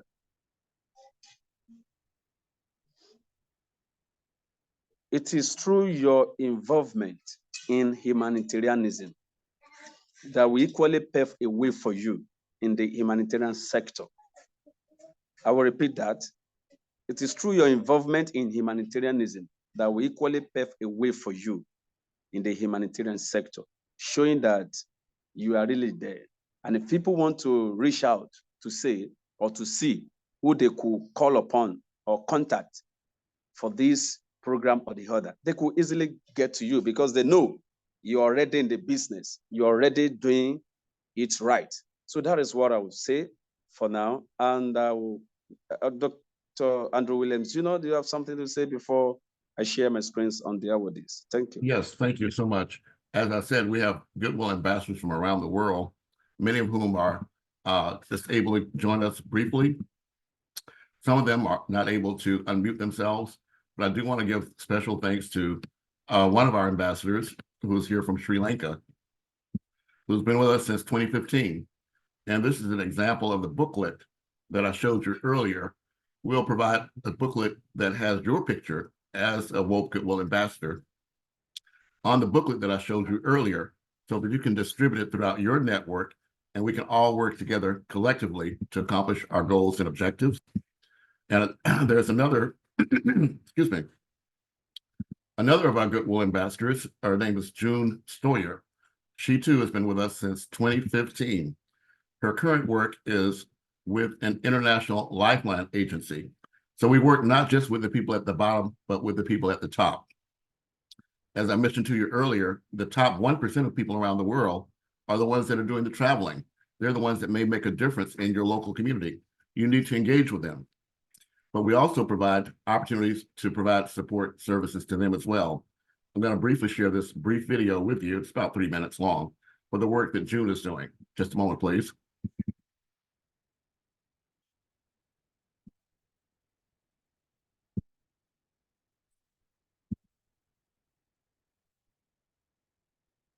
My name is June Stoyer, and I'm the Vice President. In progress. Thank you, Andrew. My name is June Stoyer, and I'm the Vice President of Marketing and Communications for a company called International Lifeline. International Lifeline is a company that offers 3 very important services globally. The first service that we offer is emergency medical relief. If you are traveling, take, for example, you're hiking and you come into contact with poison ivy. Every minute counts, and anybody who's ever had poison ivy knows that. So you would simply just give us a call, and we would come and take you to the hospital of your choice. There's no out-of-pocket expenses, no forms to fill, no co-pays, none of that. It's a membership that we offer that's valid for an entire year. But there's 2 other services that are very important. The second service that we offer is emergency evacuation for civil and political unrest. And why is that important? Well, with everything that's going on in the world today, this type of service is something that is very important for many people. And you don't want to wait until something happens to think about, well, I should have had this. And I'll give you an example. Take, for example, if you go to Pennsylvania for Groundhog's Day, and Puxatawny Phil does not come out, and the natives get a little restless. Well, it's still a very familiar feeling that most people don't want to experience. And the point is that if you feel that you're in danger, you give us a call, and we will take you to safety. The third service has become a very talked about subject, especially of the last year or so. With the movie Taken by that really drew a lot of feedback from very concerned parents and whatnot. The character that Liam Neeson plays is very interesting because he has a lot of skills and a lot of relationships, and he's able to recover his daughter who's been kidnapped. Well, our CEO, Michael Guidry, is the real life Liam Neeson. He has over 30 years recovering people that have been kidnapped and held captive for ransom. And nobody could say that. That's an amazing record. And folks, our memberships are available to people all over the world. And if you think about what you pay to insure your home, your car, even your cell phone, why wouldn't you want to take out a membership so that you have that safety net? You have someone to call if you should need to. For the price of a cup of coffee, basically that's what a membership costs per year. So I just want to thank Andrew for this opportunity to share what International Lifeline does. And please visit us at internationallifeline.com and connect with us on social media. Thank you so much and have a very Merry Christmas and a happy holiday, whatever you may celebrate. Thank you, Andrew. You're very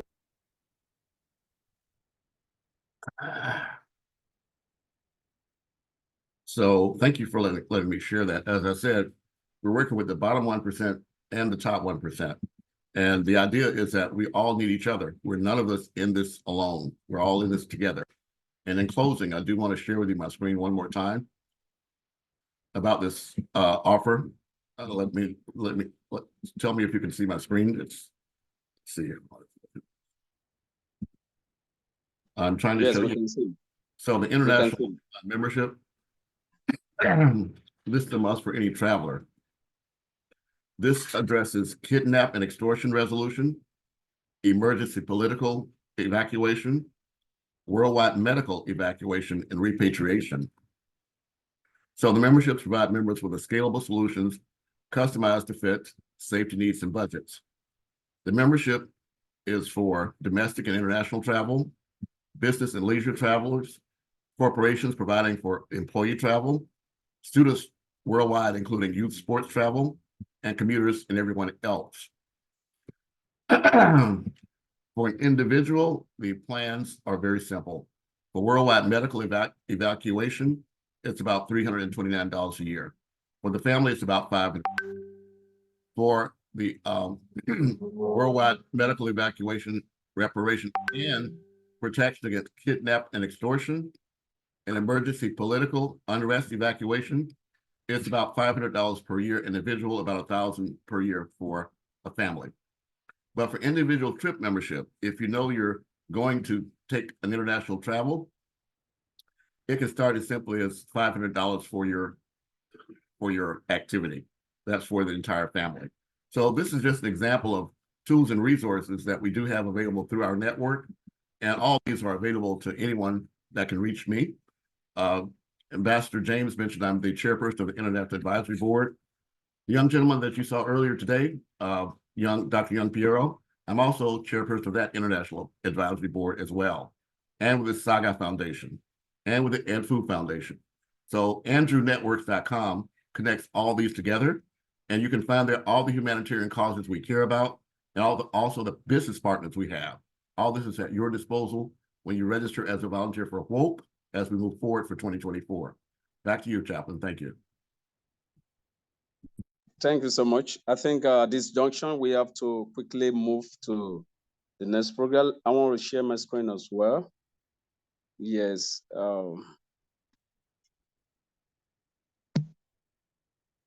Yes, congratulations to the outstanding humanitarians for the year 2023. This is what we have here. Humanitarian recognition awardees. These are true nominations. They have been nominated for this position and this award. And the Governing Council of WHOPE, World Humanitarian Organization for Peace and Equity, have already endorsed these ones. Number one here is Natalia. She's from United States. She was nominated for this position and award because of what she has involved doing as humanitarians and volunteers through the team leader, His Excellency Ambassador Dr. Grace Mbaga, and also Mbaga Jeremy from Cameroon. He was also nominated. His Excellency Ambassador Dr. Tomesha, the worker, I can testify to that for his involvement in our programs. And Dr. Pastor Victor Ose Obaleme is a Nigerian. We have been working together. He's also a volunteer with us, WHOPE here. But among the volunteers we're having is such exceptional. As I'm talking to you now, if I should call him, it might be one humanitarian trip or project or one or the other. We have been working together, so he's so excellent, and that is why his picture appears here too for the recognition award. And also through nomination, Mrs. Sandra D. Henry from United States was nominated by the team leader, His Excellency Mbaga. And also we have Chaplain Raphael Onekena from Nigeria as well. He's a chaplain nominated by other chaplains for this award. Melinda Dembele, also nominated by Mbaga. And we have done a background check on her, and we can see her involvement, even in United States and back to the African country where she comes from. It has been a wonderful time having her in this board. Joy Willis, she has been nominated. Dr. Ambassador Kalibi. Joy Willis took upon herself to rescue human being he saw on the road. He might never knew the information got to us anyway, but we were so happy for such, at least for her doing such a thing. It was so encouraging, and we have to include her into this award as well. So thank you, Joy. And we want you to continue doing what you know doing best. It is so encouraging. And also Chaplain Mabel, she's also nominated by one of the chaplains. Dr. Junior Gallo, being nominated by Ambassador Kalibi. Dr. Junior was one of those that contributed to pay house rent of a lady we found in the hospital that could not be able to pay. And that was last year. And this year as well, they were able to continue paying the house rent, which they rented for her. It was so encouraging. We want to say thank you, Dr. Junior. I want to quickly go to Mojisola Edu.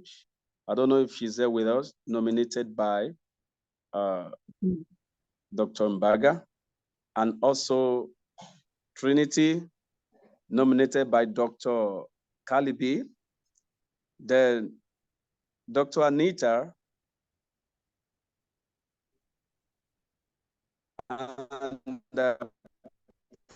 Prof. Florence.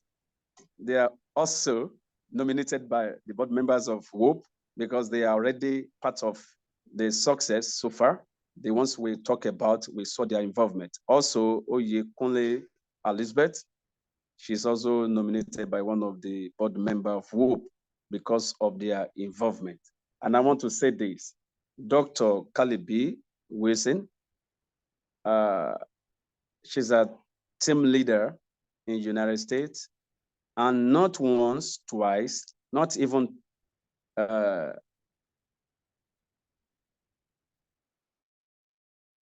is it 3 years back now or more, that she has been coordinating the team Whenever there's issue in Africa, and not just Nigeria, they always rise up to the task. So I can vouch for them that these are great humanitarians. I told you of that yesterday too. She's the one that rise single-handedly to do something. And we still have more to do. She said she's still going to get back to the team. They have been performing excellently well. And I want to declare all those that have been mentioned here in this list, Humanitarian Recognition Award. We're declaring them as humanitarian goodwill ambassadors, which their flags and their medals will equally be sent to them in their various countries or wherever they are. So I want to congratulate you all, from Natalia to Trinity. I want to congratulate you, and we want to pronounce you as humanitarian goodwill ambassadors for what you have done. You know, a little goes a long way for those people that value and cherish it. So thank you so much for being there for us. And quickly, I want to quickly say thank you to those who has been faithfully been with us, like His Excellency Dr. Grace Antonite, who has been faithfully coordinating teams from United States to support humanitarian projects in Africa. We want to say thank you. And this certificate is coming from WHOPE Appreciation Certificate. Dr. Tomesha Walker, we want to say thank you. I want to use opportunity to say thank you to Professor Florence Brooks. You're going to have your certificate of appreciation. Thank you, Dr. Anita McLeod. Thank you, Dr. Kali B. Wilson. Thank you to Mrs. Dorcas Match. We want to say thank you because last year too, I think you received this award because you are part of the team from Dr. Kali B, who supported the lady in the hospital. Mr. Lorna Jackson, thank you. This is your certificate of appreciation will be sent to you as well. Sylvanie Jackson, thank you for supporting us and for your contributions. We want to say thank you to Mr. Obet Val. We want to say thank you for being there for us. The Willie, Jocelyn, thank you for being part of our success. Mr. Albert Marsh, thank you so much. We really appreciate you. Your certificate of appreciation is going to get to you. The Beverly Wintingham, we want to say thank you to. We felt your presence. Mr. Clef Jackson, thank you for supporting us. Jackson family, I think you deserve a special award. Ms. Joy Willis, thank you for being there as well. Then Dr. Junior Gallo, we want to say thank you. All those people receiving this thank you certificate, we want to say or sincerely say thank you because you have made us proud. I have to say this, you have made us proud. I want to repeat it again. You have made us proud. Yes. I want to say it again. You have made us proud. Because when we needed you, your presence, you are there for us.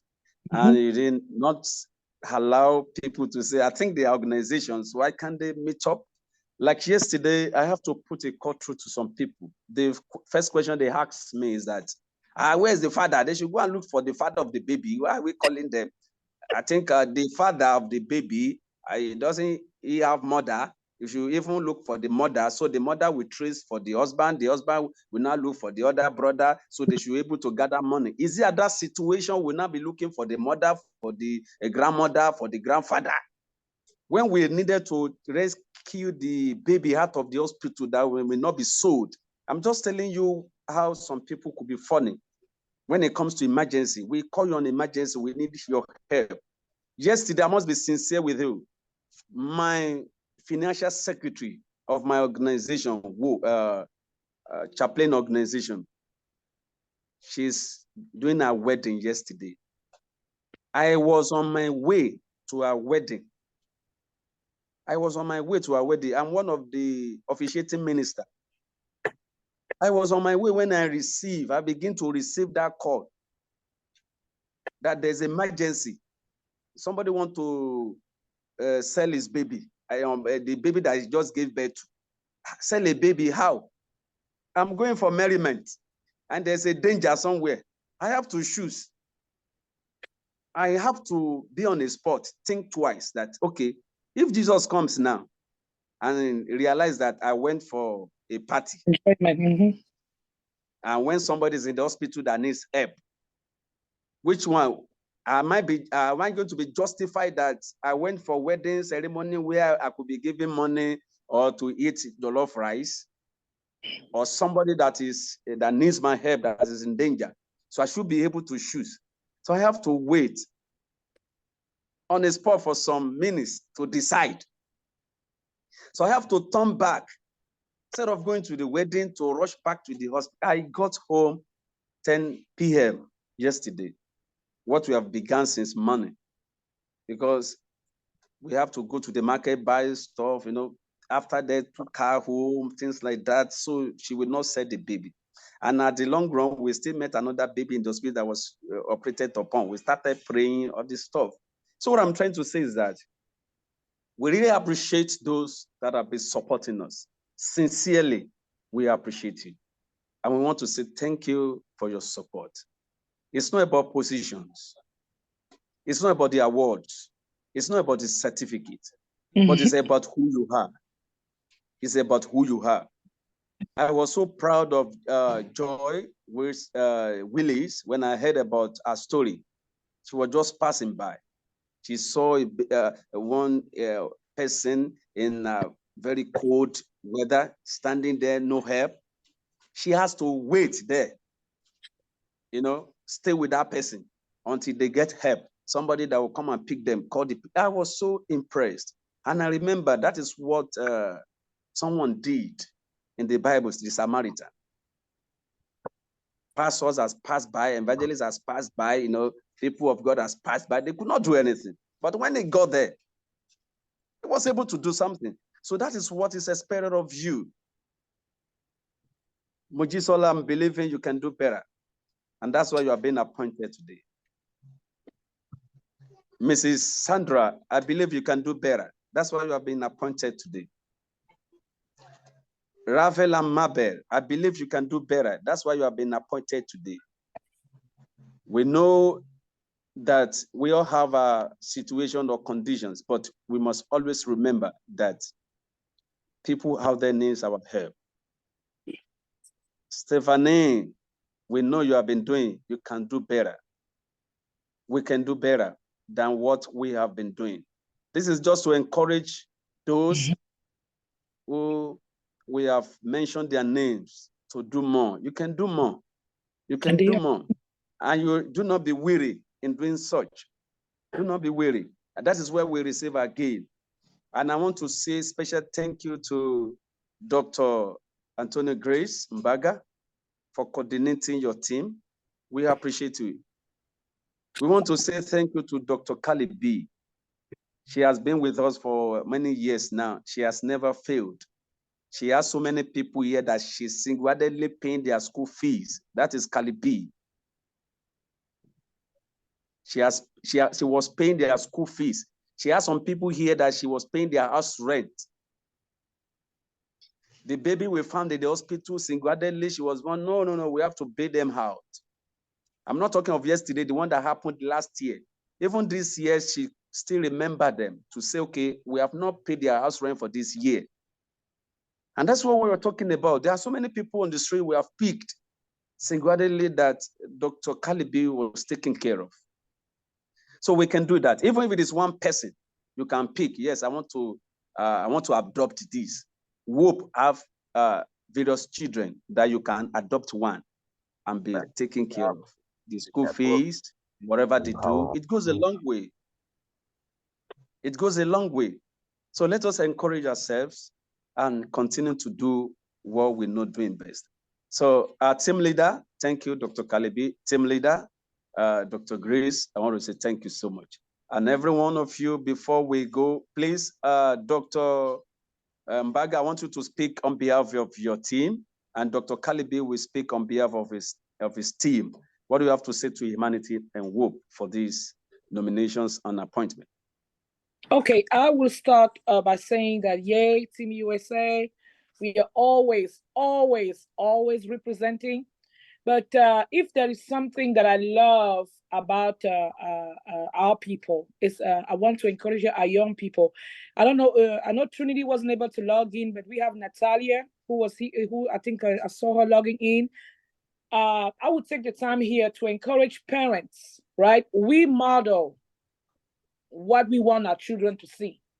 So somebody like Natalia, she is being a volunteer in our communities here in the US. I think since she was probably like 6 or 7 years old, she will go with her mother or other team members, feed the homeless in the streets.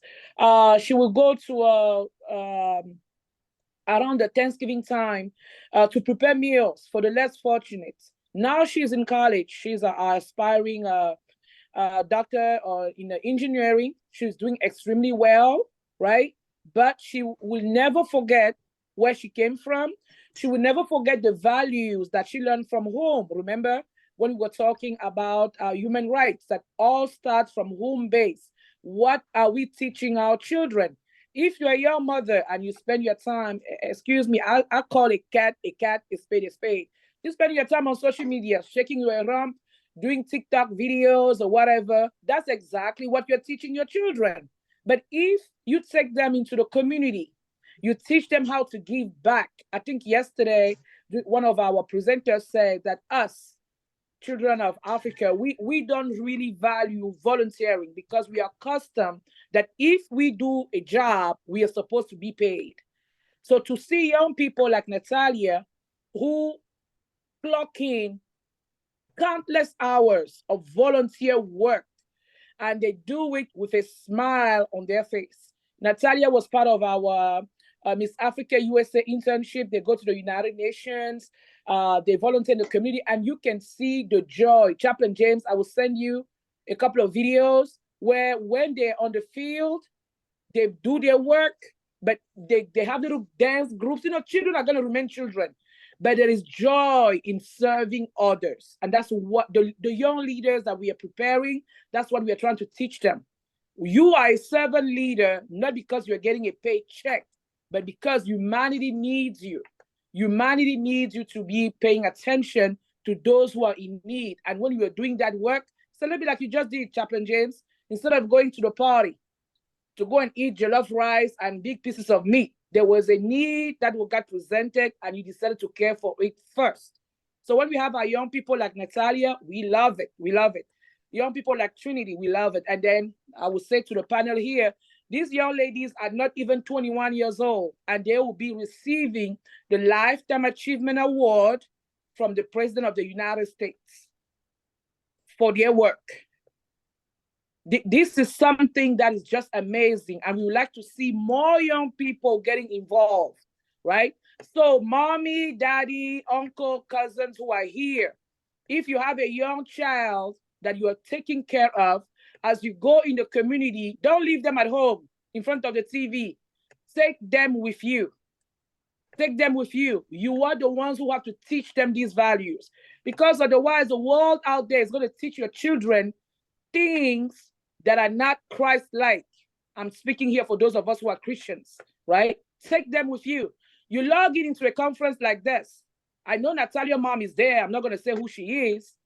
Her mom is there. How many of us here have teenagers in our homes?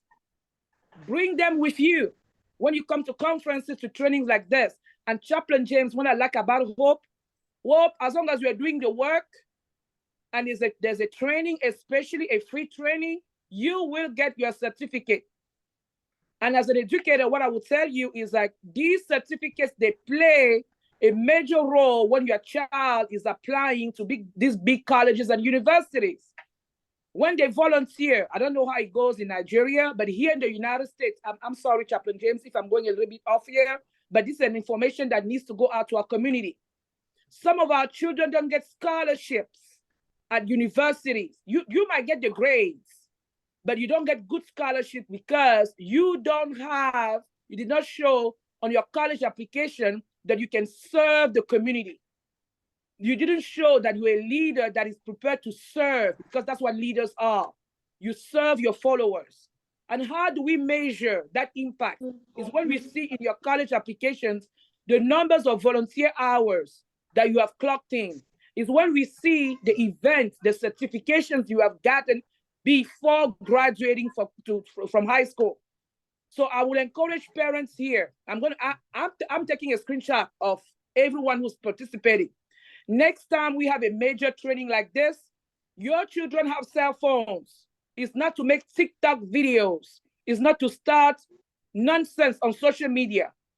Rearing out your kids on a glorious day like this and tell them there's World Humanitarian Day, there's World Human Rights Day. WHOPE has a free training. We are going to go to the training for 3 days. It's free. And then you get your certificate and it can help you in your college applications.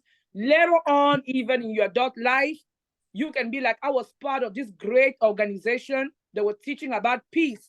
They were teaching about equity. They were teaching about respecting human rights. So I told you I like to give assignments. I'm a college professor. I will give you the assignment. If you log into our trainings and you're a parent, you have a teenager, if Natalia's mom can take her during the winter to go feed the homeless in DC, you can also, in the coziness of your home, you have a great internet connection, bring your child to a WHOPE training so that they can learn about these human rights. They can learn about UN sustainable goals. And then you can have meaningful conversations around the dinner table. Instead of talking about the latest outfit that Beyonce was wearing, who Cardi B is dating, who Little Mama is doing what, no. So I am always excited when I see our young leaders doing amazing things in our communities, not mostly because it came out of the blue, but because they have a parent who's a visionary, who's teaching them the right way to treat humanity. We have I will go close with this. We have a young farmer in Cameroon. He's the one supporting all our humanitarian efforts. When we are giving Christmas presents in orphanages in Cameroon, he has I think he does like a cocoyam farm and plantain farm. He will give us free food. He will give us free food. And the way we encourage him is like, okay, you come to a training like this with WHOPE, we will finance the trainings for you so that you can add to your professional, if I can say, luggage. So I'm saying that I'm going to keep on saying this, we are the ambassadors. You don't need to have pins on your chest. You don't need a big crescent. You don't need a crown on your head. No, you are the ambassador. And when you go out in the world, you recruit, and recruitment starts where? At home. So I see right now, I think we have like 40 people who are participating here. I would say minus Natalia, that's 39 adults. Please, next time we have a training, bring your teenage kids, bring your children, not the babies. I don't do babies. Babies cry. They want bottles and all that stuff. I'm talking about children who can read and write, who can understand, maybe like 5th graders, middle schoolers, high schoolers. Bring them to these trainings with you. We have an amazing work to do for humanity, and together we can achieve it. Thank you so much. Thank you. Thank you so much, Ambassador Grace Mbaga. That's quite encouraging. So thank you. Can we hear from Dr. Kalibi? We call her Coach. Coach Kalibi. Can you hear me, Chaplain James? Yes, I can hear you. All right. Wow. I'm so happy, sitting here and, hear all the good things that, the women of excellence and men of excellence around the world is doing for humanity. I'm so happy because if we are children of the Most High God, we have to follow in his example. And I always say to pastors and bishops and, church leaders in the body of Christ, you go to church on Sabbath and you go to church on Sunday. But come Monday morning, the church without the wall, the homeless out there need us. The people in the hospital, the sick folk, they need prayer. There's somebody that the doctor gives the last, let's say, all right, you have one more day or one more month or one more week to live. But remember, there's a higher power. God Almighty have the last vote. And we can intercede, we can pray for a sick boy, a sick girl, a man or woman, somebody, a family that losing hope and need just a word at the right time. We can be that hope. We can be that prayer to somebody, that answer to somebody's prayer. Somebody was praying last night for a breakthrough, and we can be used by God to be that answer. A lot of persons may have food in their fridge, and somebody come to them and say, I'm hungry. Oh, let me pray. You need to share the food in the fridge, because God allow you to have extra food so you can help. I was saying to someone the other day, there was a story in the Bible about Jesus was on the mountain speaking, and a multitude of persons were there. And they said after the sermon, the disciples sending the people away. And Jesus said, no, we can't send them away because they're going to faint on the way. They are hungry. And the disciple turned and said, where are we going to find so much food to feed so many people? Jesus said, let them sit down on the grass. And the moment they say that, everyone sat. And there was a little boy in the crowd that had 2 small fishes and 5 barley loaf bread. And when I research his story and look at it, he could sell fish and keep his lunch for himself.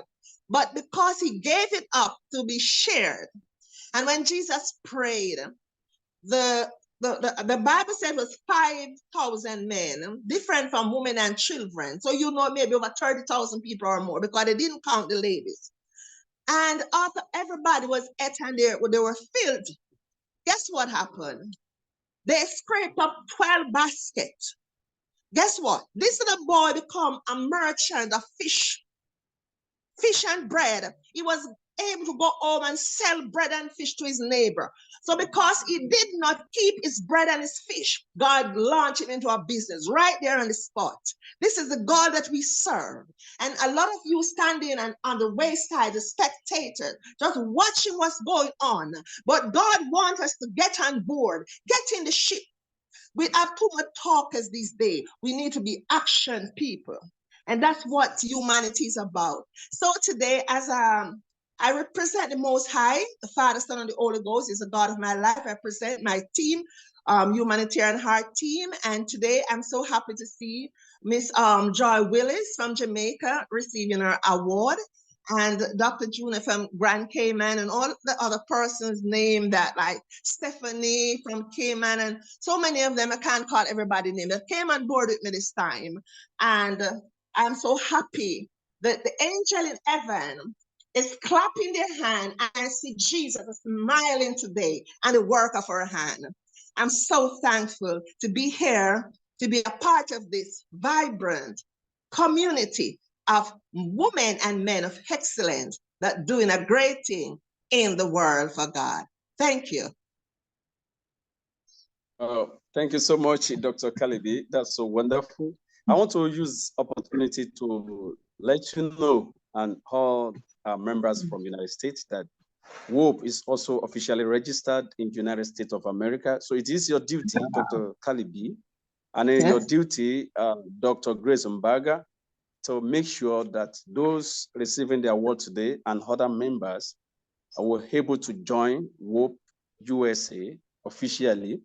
And by the grace of God, next year, we're going to have the official launching of WHOPE in the United States. Even we use this opportunity to invite those in Africa that may want to join us in the trip to the United States next year, 2024, to do the official launching of WHOPE in USA. So it's possible next year we're going to be there by the grace of God, and we want you to prepare for us. Mbaga wants you to be there for us, prepare for us. Mrs. Henry, Muji, Sola, be there. We are going to take you to feed the homeless by the White House.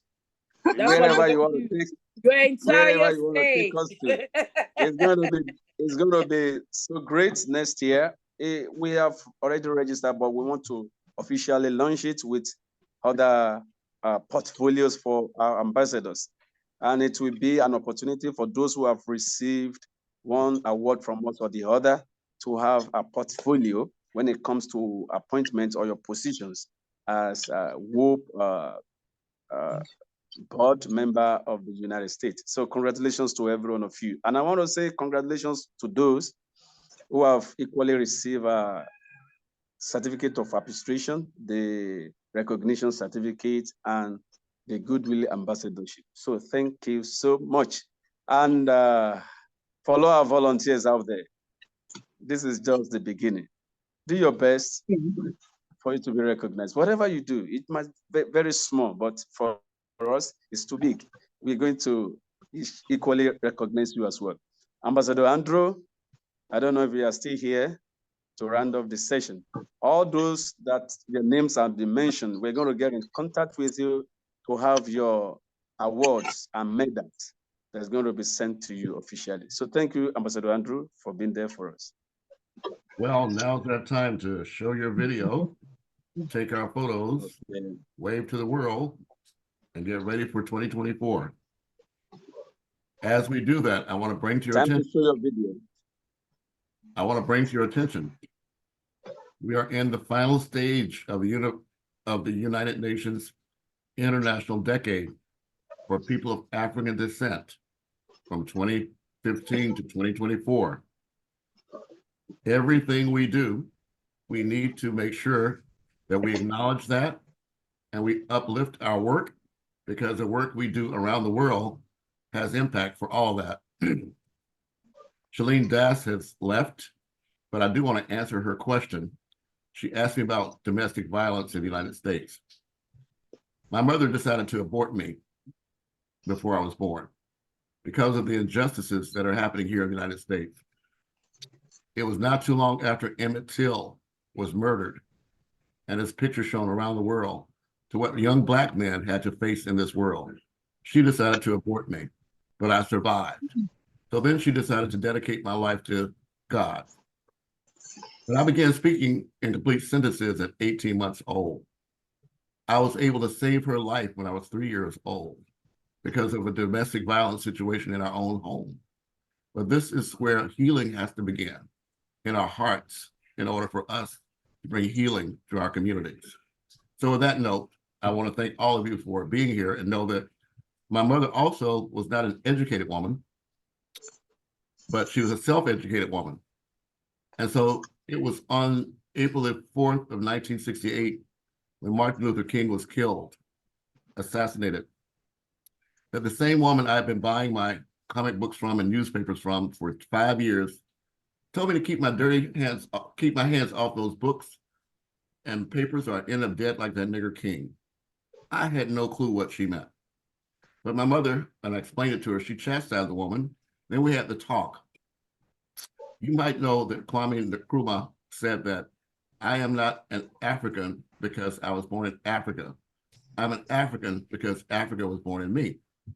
But my mother told me that it was in fact Al-Kebulan is the name of the people of Africa that call themselves that name in their place. So she urged me to understand that I am not an Al-Kebulan because I was born in Al-Kebulan, but Al-Kebulan was born in me.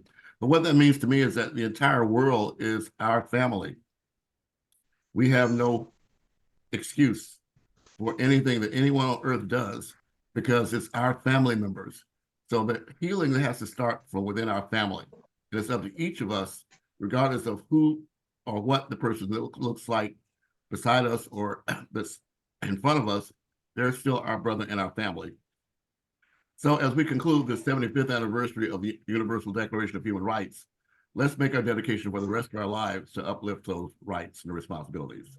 Thank you so much. Now's the time to show your photos and wave and get out of here.